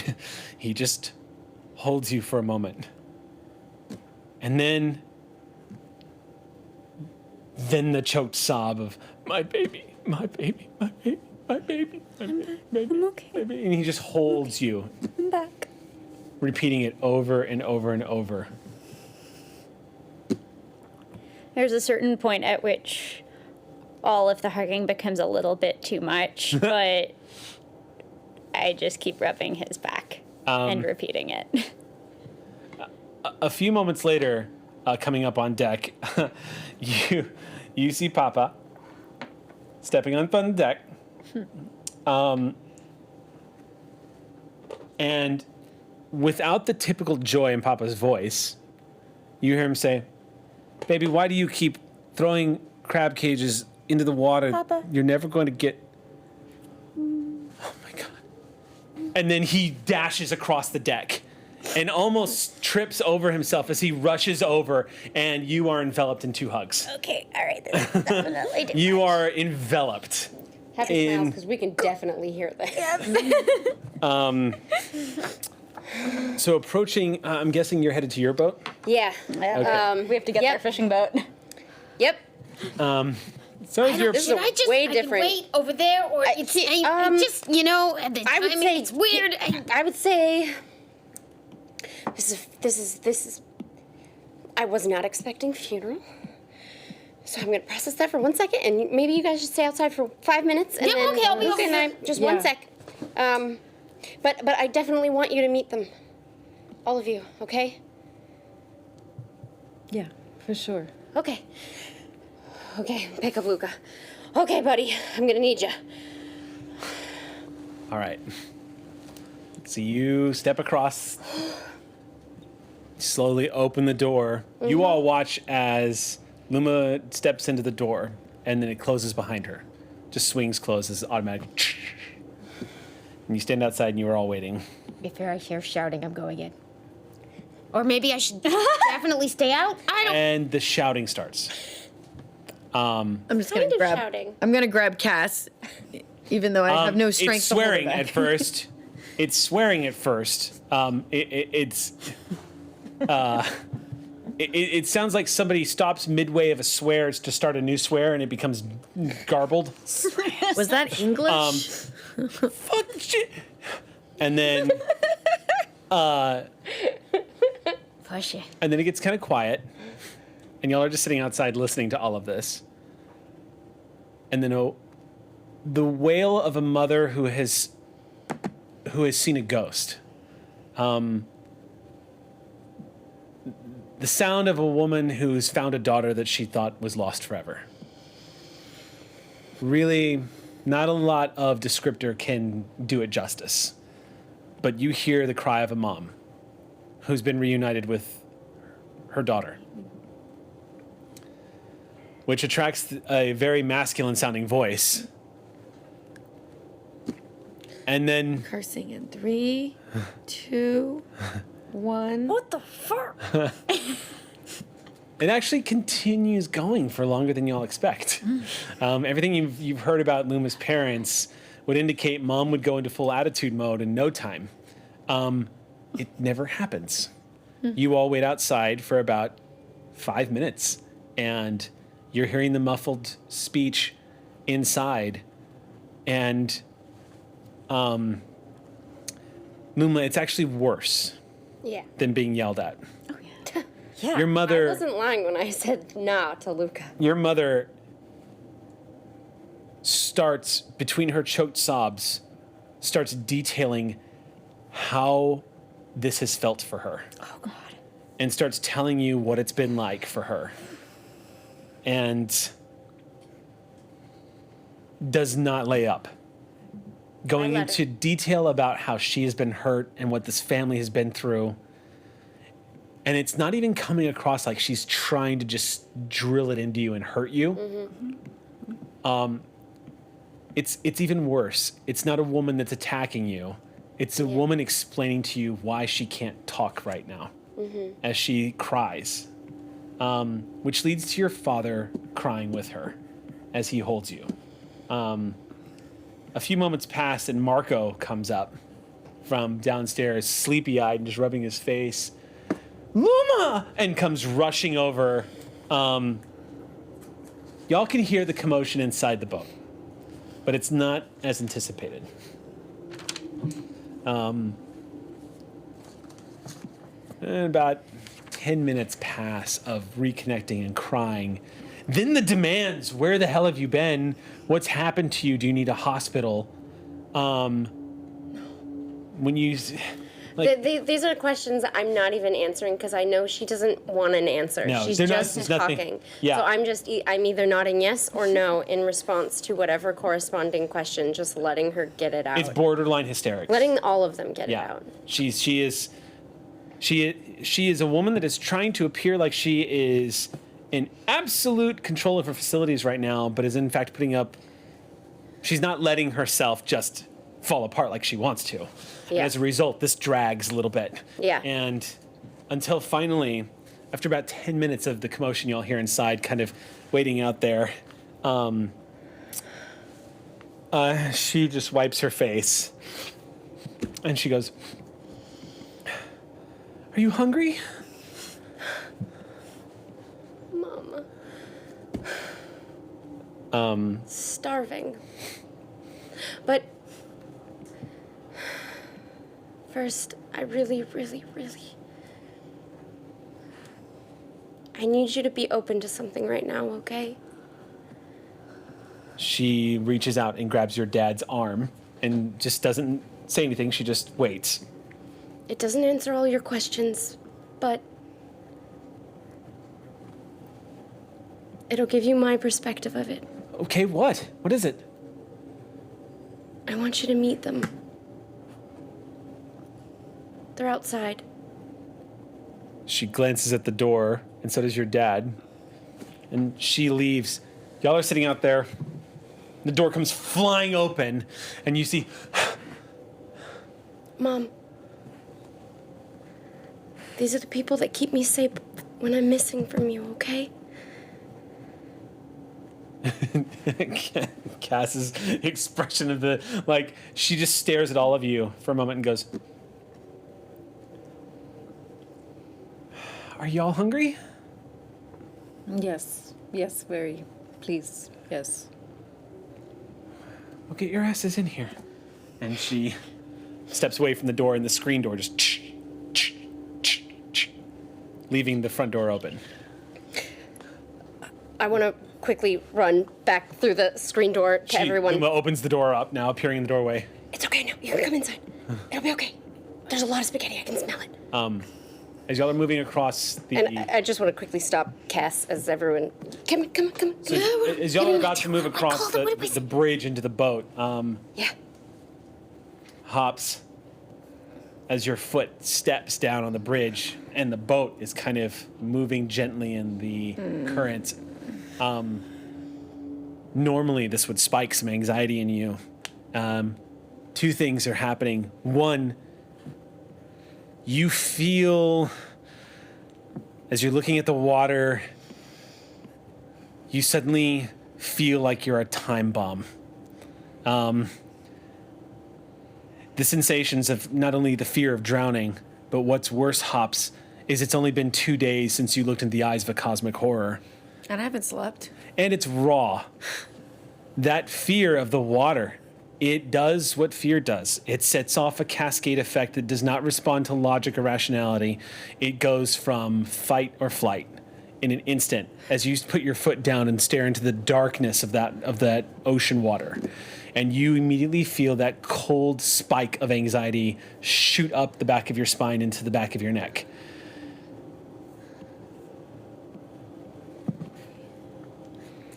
I'm going to take a step back onto the dock again Okay.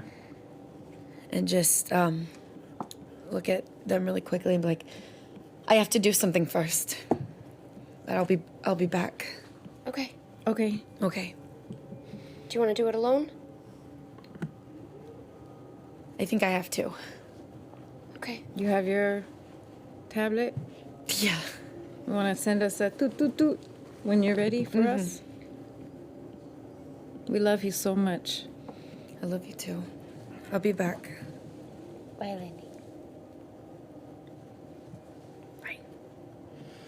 And with that, turning on a heel, Hops takes a few steps back and walks back down the dock where y'all came from. I'm going to see Anton's parents. Hi, Miss Orsini. I'm Cassie. I love your daughter. Is there food? I heard there was food. I like guffaw.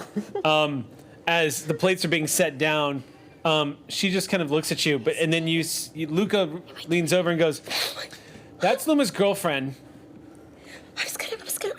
I want to get as close to She- Cass as possible. She'd be like, I was going to say, is it okay if I join you a girlfriend? I love you too. Your mom sets down the spoon. It looks like she's exhausted from expressing herself emotionally. So she sets down the spoon on you, hear the clattering on the plate, and she goes, "How long have y'all been together?" How do you About a count month. moon time? Yeah. I would say a month.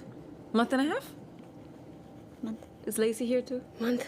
No, Okay. they're at the dad's. I missed this. I'll tell you all about it later. What's time? I don't have documentary. Oh, there's a gay moment happening in the Who game. knows? Best get Sam out of here.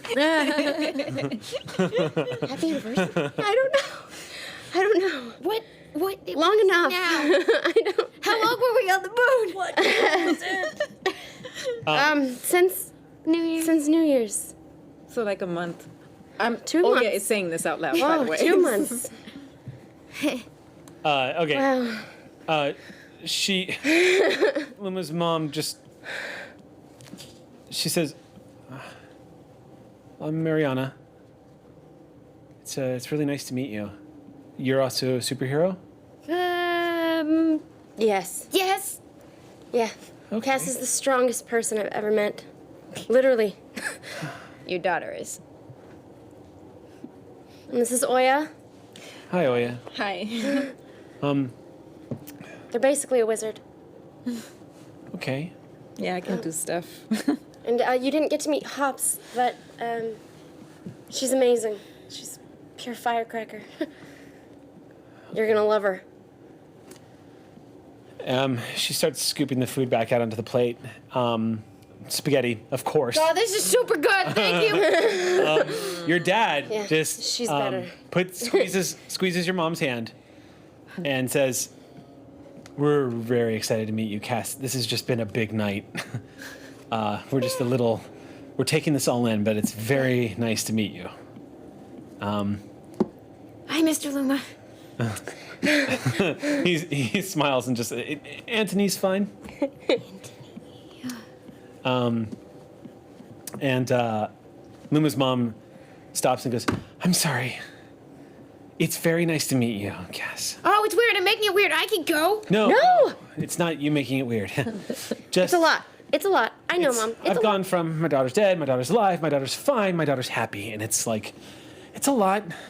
So Hey, I went from being dead to having a yeah, ton of life. It's kind of like it's a roller coaster. Yeah. Emotion right now. I want to kill you. I'm so happy you're here. I want to throw you off the boat. I don't want you to go anywhere. You should really meet my mom. I think you would just be best friends. Why do you I'm say trying to that? get the group together. I think everyone should be speaking. Yeah. Yeah, like a superhero parent support group. Yeah, Mom- exactly. Is your mom Italian? No, she's Afro-Cuban, Puerto Rican, so kind of the same. So kind of the same. Yeah. Yeah, we would probably get along. Hey, Dad. And he just looks up and says, yes, baby. Do you think after this we could go for a ride on the boat? Dad, being the clever man that he is, goes, yeah, why? I want to show everyone the ocean. Our version of it. So they exchange glances at each other. And we're going to cut real quick to Lacey, who's breathing now and not being swarmed. So Papa is once again the one who is being a little grounded here and is once again kind of just like being the support. That's what Papa does. Papa's the support here. Ruben, however, He's my hype dad.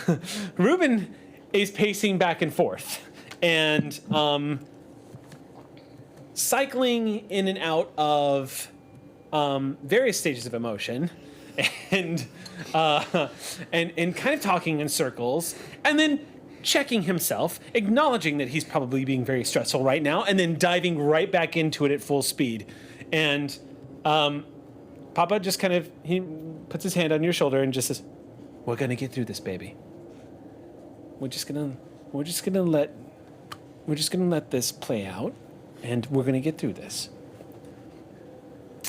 Is Luma with you? She's on her boat. Good. She's introducing the family to her girlfriend. Luma got a girlfriend. And at that point, Ruben says, Luma got a girlfriend? The flying girl. I'm The pulling, girl from the bus? on their screen, I put up the cast clip. They both look, and as they're watching Cass leap across the sky without missing a beat, Papa goes, I love her hair. And Ruben goes, look at those thighs. Damn. Oh, They save lives. that is amazing. Oh my God, she jumped across the city skyline. I know, we finally found someone who actually deserves Luma. We haven't found someone like that.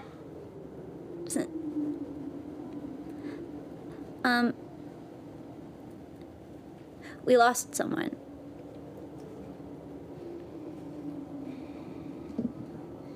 Someone we know? One of our team. You have a team? And they're all super too? And you lost one of them. On the moon trip. Did you really go to the moon? I have pictures and everything. The moon's bad. Don't go to the moon. We'll clean it up later, but don't go to the moon. I need to sit down. And Ruben just plops down. Good idea. What's that? Good idea. Papa Amiko just moves over and sits next to him and says,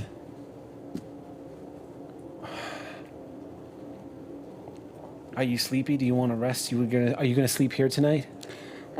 We have to find out what's going on with our underwater base out by Catalina.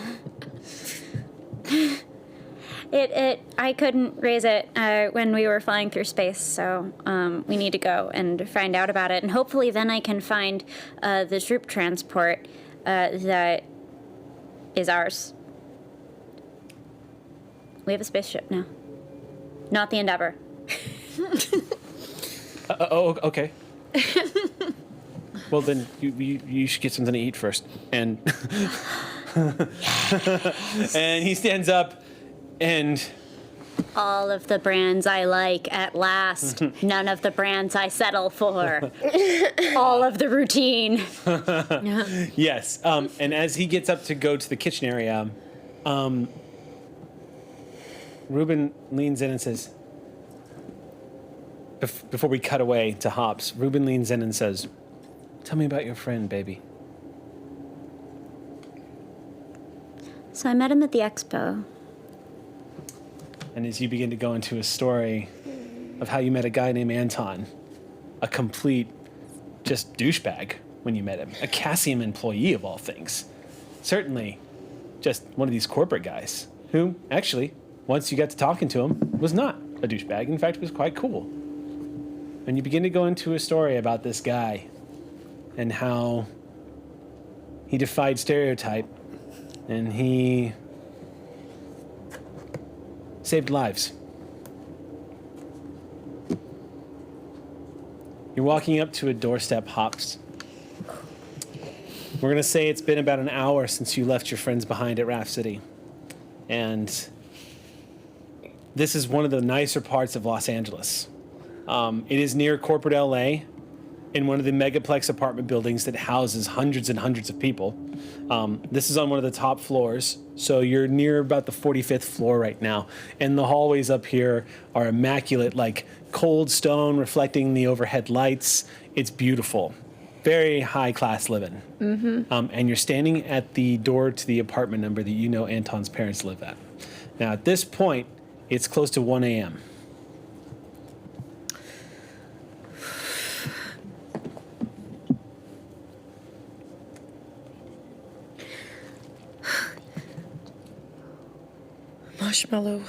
Marshmallow. I can't do this. Okay. I'm just gonna ring the doorbell. Okay. So naturally, at this hour, it takes a while. And then eventually, you see a light flicker on above the door, about 3 minutes later, as the camera activates. And you hear a speaker say, "Yes?"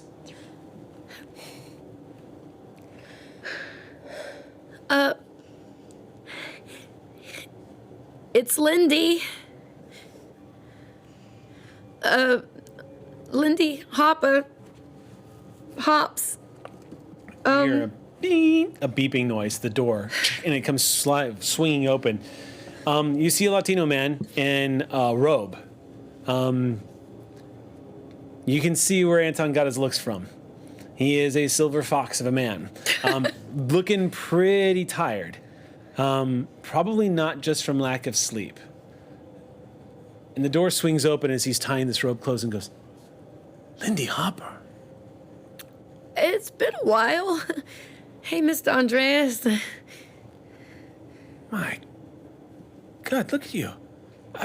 You're all grown up. What are you doing here?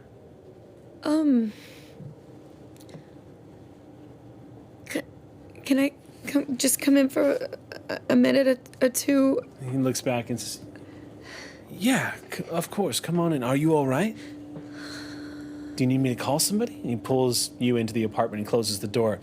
This spacious high-rise is beautiful. Again, with white marbled floors, very luxurious couch areas, pristine, like, awards lining the walls. Family photos of young Anton, his graduation day, his first day at Cassium. An only child. You see that he, just looking as you're glancing at the walls on the hallway wall that he was kind of their world. You see a silly-looking picture of Anton with somebody you don't recognize, and Anton's got a big smile on his face, and you see him holding up a certificate certifying him as a yoga instructor. And he's just got this big, stupid grin on his face. So stupid. His father walks in and says, my wife is sleeping, but if there's anything I can do for you. And behind him, by the way, is just the Los Angeles skyline. I just wanted this to come from me before you get, like, I don't know, a note or something. But, how much has Anton told you about what's happening? Do you know what's happened to Anton? He moves over. We've gotten a message from him. We haven't heard from him since.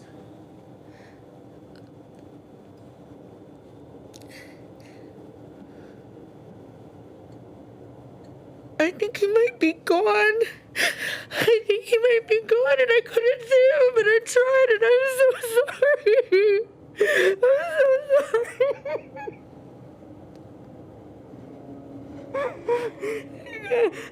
I couldn't save him, and he ended up saving me, and he saved all of us, and I don't know if he's gone or if we can get him back. But I just wanted to, I had to come and tell you in person, and I'm so sorry.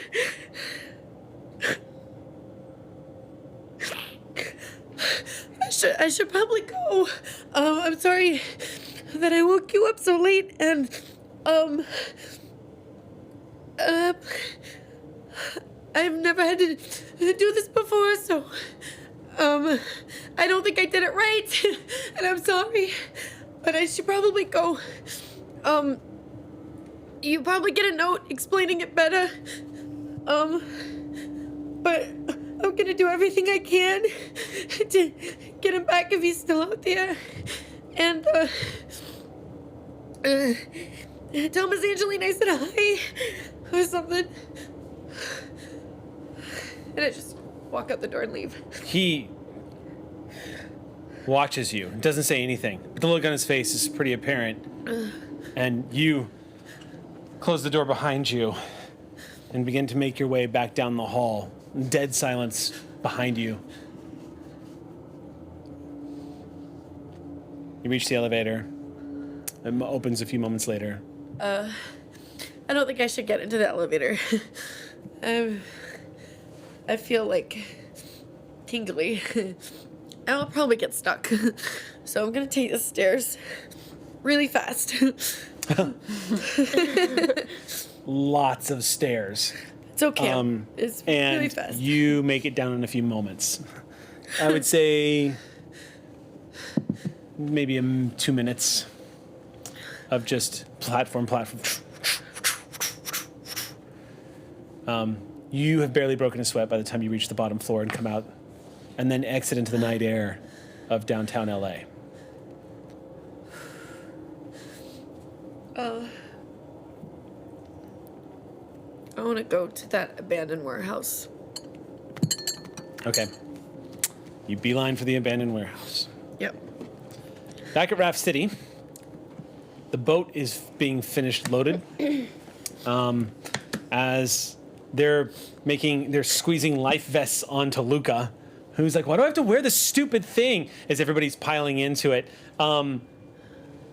This boat is big enough to accommodate maybe about 15 people. Yep. So it's a boat that lashes onto the side of the other boat.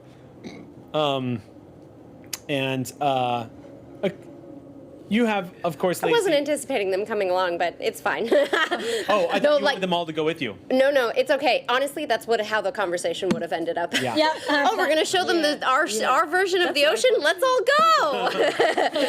So this is fine. They know we're superheroes if we take a dive. This is fine. This is fine. This is all the things that I'm saying to everyone else. It's fine. It's fine. They can come. They can come, right? I mean, we can. It's fine. Sure. It's fine. Mm-hmm. So y'all have all loaded this up. It's about 1 a.m. now, and your mother is having a conversation with the dads, who, by the way, we're very excited to meet you, Cass. But as I just roll up and I want the download. Oh, you've already been getting so much sub-vocal, like, oh my god, oh my god, oh my god, oh my god, she said it first, oh my god, oh my god, oh my god. I want the download. Oh. Boop. Yeah. Yeah. Yeah. you're gonna have to rescue Cass from the dads. I'm kind of nervous about. I mean, how much have you told me About which part? about meeting Lacey's dads? Oh. I have not ever told you about anything in particular. I probably would have said the word About the dads a bunch Lacey's of whole times. family. The whole family's a whole separate thing that we are Yes. not doing today. That would be Yeah. extensive and be all 3 of those docs. Yeah.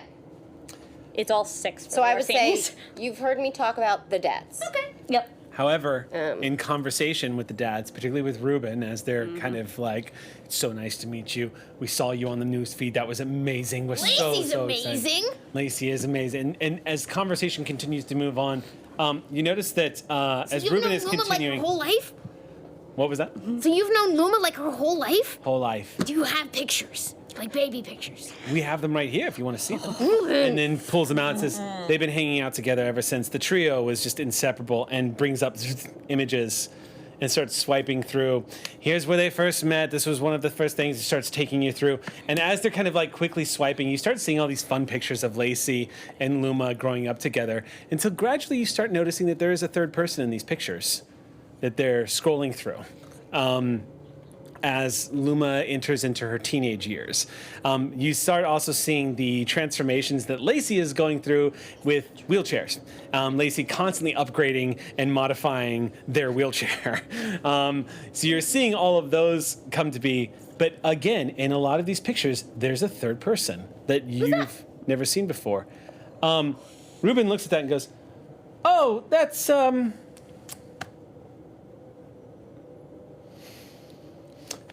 that's our son, Hawk." Yeah? Yeah. You have a brother? Wait, what? Huh? Oh, he's he's left us. But he's look how handsome he is in this picture. Anyway. It's really lovely to meet you. I won't take up any more of your time, but please come back tonight. I'll leave you a message. You better be doing more than leaving me a message. I don't know. We're going to a base. It's a whole thing. And Heroics action star. Amiko just says, "They're being honest. I mean, that's more than most parents get." And Ruben nods and says, I go and I kindergarten hug Ruben. "Okay." I mean, Yeah. Wheeler hug is always kindergarten hug, but Oh, when you do that, you can have anything you want. And all I Ruben, want's your love, Daddy. the two dads hug on Lacey again. This time I'm more about it. I'm a Okay. little more relaxed. It's a little better. So it takes a little bit, but eventually, yeah, what's up? Oh, I was just waving to the dads. Yeah, as everyone Please starts to use the depart. purple album next time. Why do they always show the orange one? By the way, at this point, your brothers are being lifted out of the boat and put back onto the dock. It's 1 a.m. Go to bed. And I'm distracting myself. I'm a little. your mother is going to stay with Yeah. you. She Yeah. just, I she think just, neither of us realized that we never. Yeah. Neither of us Yeah. realized we never. Cool. your mother stays with them. She's like, "I'm not leaving the dock until you come back home. So you do not stay out late." Ooh, Always like, do you want me to tell her? I'll tell her. Okay. You have to go to bed, even when you think I'm in danger, 'cause I'm not. Look, Dad's coming with us. Your dad yawns and says, I'll be with her. It'll be fine. We're going to be fine. We're just going out on a boat. Luma's going to show me something. I'll You know come how back. you keep me safe? I'm keeping these safe. Points at the sleepy heads. You see this look in her eyes. Oh, I know this Aware that tactic. you used an excellent tactic against her, and she eyes you and just goes, I better see you tomorrow morning. Bright and I love you morning. Now, sweet, talking yourself out of this. I love you too. See you tomorrow morning. And she leads the two boys away. Bye, Mama Bear. Bye, Lacey. Please make sure that Luma doesn't misbehave and that she comes home. I'll make sure she comes home.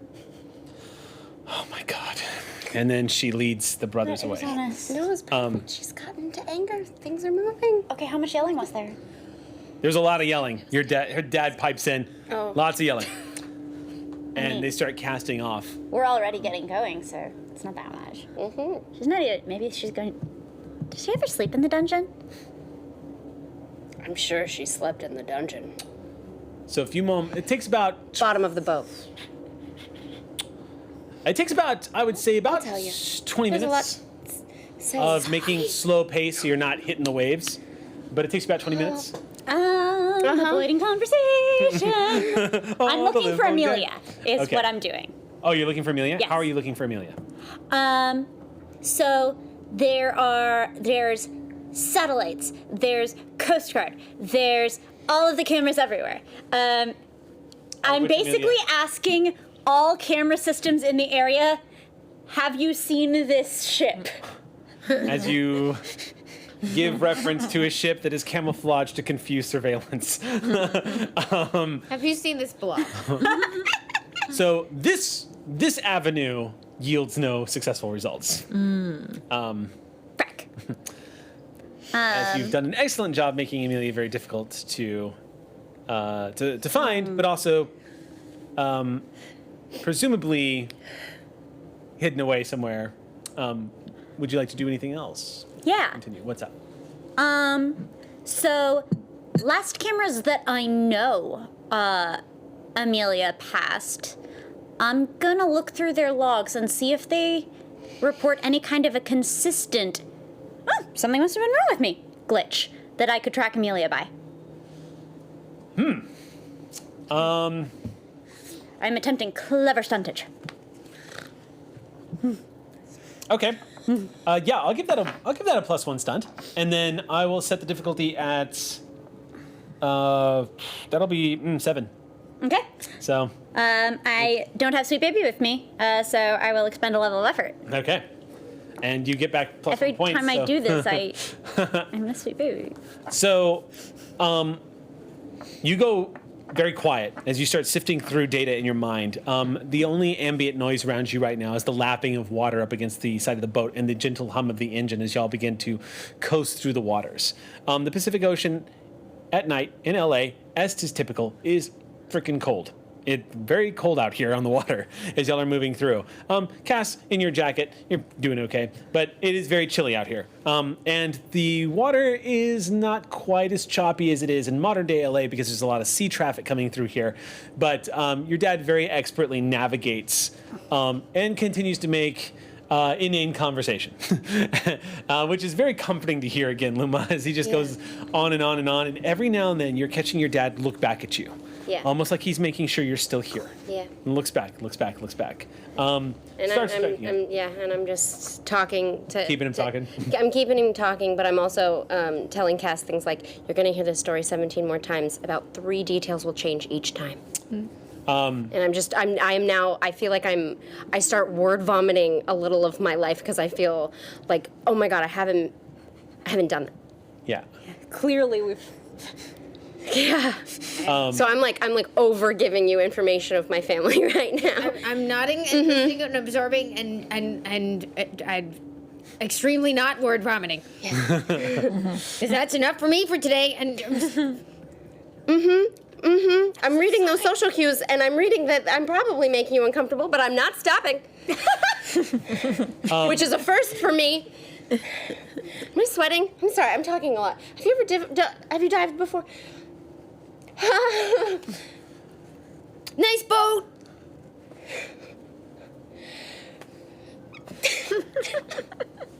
I talked I babbled to your mom and Lacey's dad, and I made everything bad. And No, you sorry. didn't. You didn't. You don't have to tell me anything. Liz, no.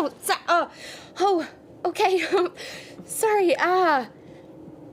Okay.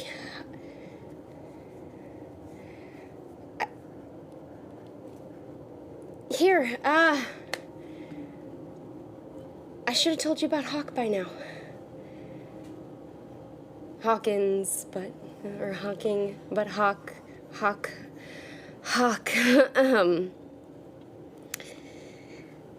Lacey's brother.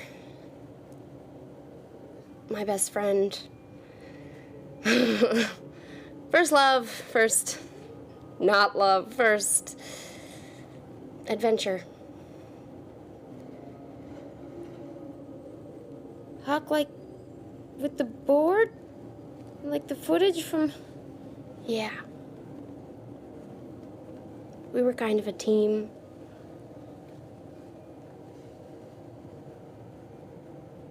But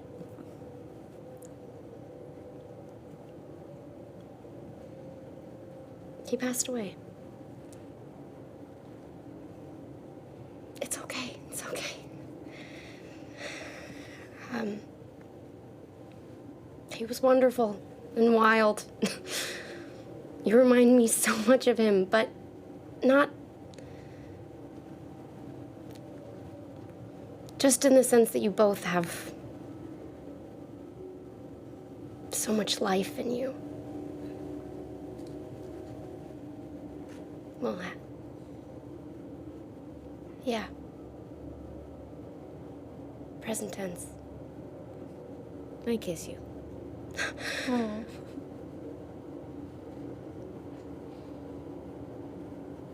I love you. I love you. Sorry about all that. You're kidding? Those are relationships, babe. Your family's really nice. Yeah. Yeah. They love pretty fiercely. Wait. Tell Lacey I'm sorry. What? Oh. Yeah. I will. And also, I'm sure you could talk to them about it. I mean... Hey, sorry, I randomly brought up your dead brother in front of your dad's when I found out that he also used to date my girlfriend. Like that? Ooh, don't say it like that. No. No. No. No, but, I don't know. They have a different story than I do. And I don't know how many people they've gotten to tell. Besides me.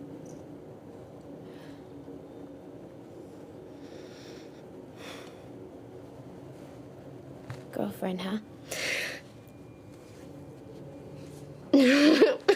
Yeah. What does this do? And I pointed a random thing on the boat. Oh, no, don't touch that. That'll drop the anchor. Oh. Cool. Oya, you've just been leaning back watching this from a few feet away. Lacey is next to you going into their mind palace as they're sifting through all of this data looking for her Amelia. You've seen me be incredibly good at relationships before. This is just warming my heart. I cannot. It's so cute. Lacey, oblivious to what's happening around you, falling away is the noise of the water, the sounds of the bay. It all falls into the background and then eventually gives way to the tinkling, like crystal-like sound of data flowing through your mind. I needed this. The logic, the simplicity, the symphonic beauty of rationality The simple yeses and nos. No confusion. Again, it's a place of, it is a realm that makes absolute sense, is predictable, can be relied upon. You are stepping into that undercurrent of the math of the universe, essentially. All making sense to you. And sifting through as you make your inquiries, it's different, just like it was when you first got juiced that second time. Before, you were a passenger in this ocean, but now you are as much as the water as the data is. It makes allowances for you. It welcomes you. It brings you into the fold as you begin to sift through all of the coding. It begins to suggest things to you.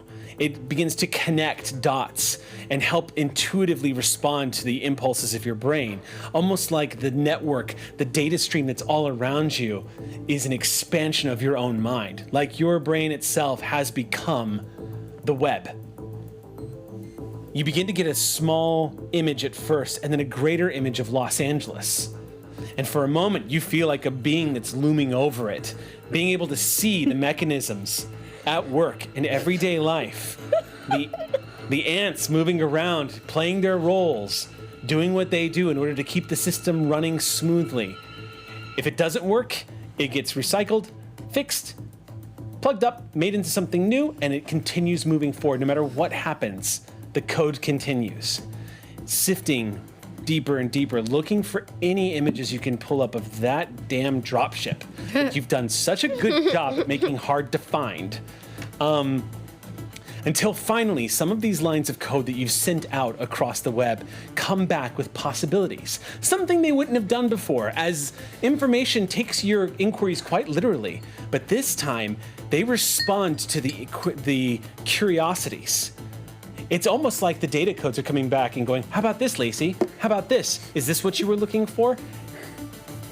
Responding, like servants, coming back to their liege over and over. This? How about this? About this? And it eventually comes back with an image that appears on your screen. And you gasp the moment you see it. And with that moment of gasping, we cut to the warehouse. Where Hops, you slowly open the door, eyes going wide as you see parked in this warehouse. Are you fucking kidding me? Ship with its hangar bay door down.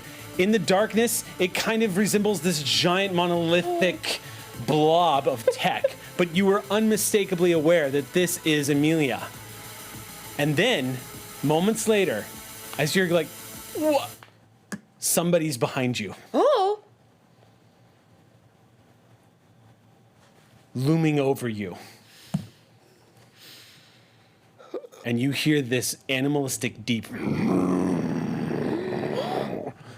demonic sounding growling noise. And this soft shuffle. Whatever's moving behind you, moving closer. Get my staff out. Okay. Sal? There's a beat, and you hear, Hops. Oh my God, Sal, you scared the living shit out of me. And just run to him and hug him. Steps into the light, and as you hug him, you step back as you see Hops, or you see Sal, the half of his face is covered in a bandage. And he has what looks like bandages all over his body. That are all deeply stained with blood. Oh my God, buddy, what happened? He looks like he's been shot up. And there's but the expression on that half of his face that you can see is pure joy. And he's just going, Hops, as he lumbers over to you, unable to move his arm. It looks like it's curled up onto itself. And he reaches over and puts his arm around you and goes, Hops. Buddy, okay, hold on. What, does this hurt? Are you okay? That hurts. Okay, I'm gonna try something, cause Okay. I Hops, before you try, can I hug you again? Yeah, buddy. Okay. Okay. Goes in and just Okay. Where's Moonlight? Moonlight's okay. Moonlight's with the others, okay? Others okay? and behind you hear something powering up. And the moment you hear it powering up, you go, "Holy shit! Is that Hobbs?" Dr. Patel? You whirl around, and Patel is standing on the ramp with a rifle that's been powered up. You see it at full max, and she goes, What the hell happened here? Are you guys okay? What happened at Blue Dolphin? We've been trying to get a hold of you. We've been trying to get in contact with you. She goes, "Holy shit!" And she moves down and puts her arms around you and goes, "They came for us. They came to Blue Dolphin Base. I got us out of there. No. It wasn't easy. Sal doesn't like water, as it turns out." Yeah. Yeah, and you Sal and me just goes, both. Yeah, I don't like water. It's okay, buddy. I don't like it either. It's all right. Water's bad. I don't have any coffee. It's okay. We don't need coffee. Sorry. You know what? I'm I'm not gonna sleep for a while. Anyway, it's okay. She looks around and she goes, "Is it just you? Where's everybody?" Almost everyone is all right. We might have lost Anton, but Oh, God. everyone's. Where are they? They're at Ref City. They're doing family things, and you should see Moonlight. She's got a few new tricks up her sleeve too.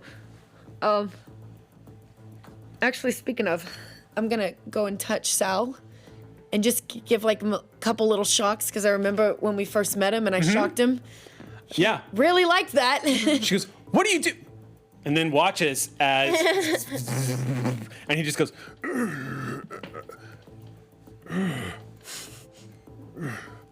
Thank you, Hobbs. Does that feel better, buddy? Yeah. Yeah. Okay. We gotta remember that. Thank you. You're welcome.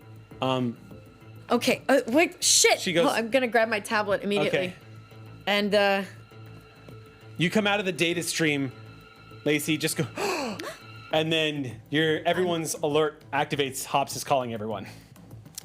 oh, I'm on FaceTime because I'm old school. Okay. Pops up. Yeah, you see Hobbs' face. It's really dark where she is. Hey, you okay, honey? Can I do a little spark? Hey Yeah. guys, look who I found.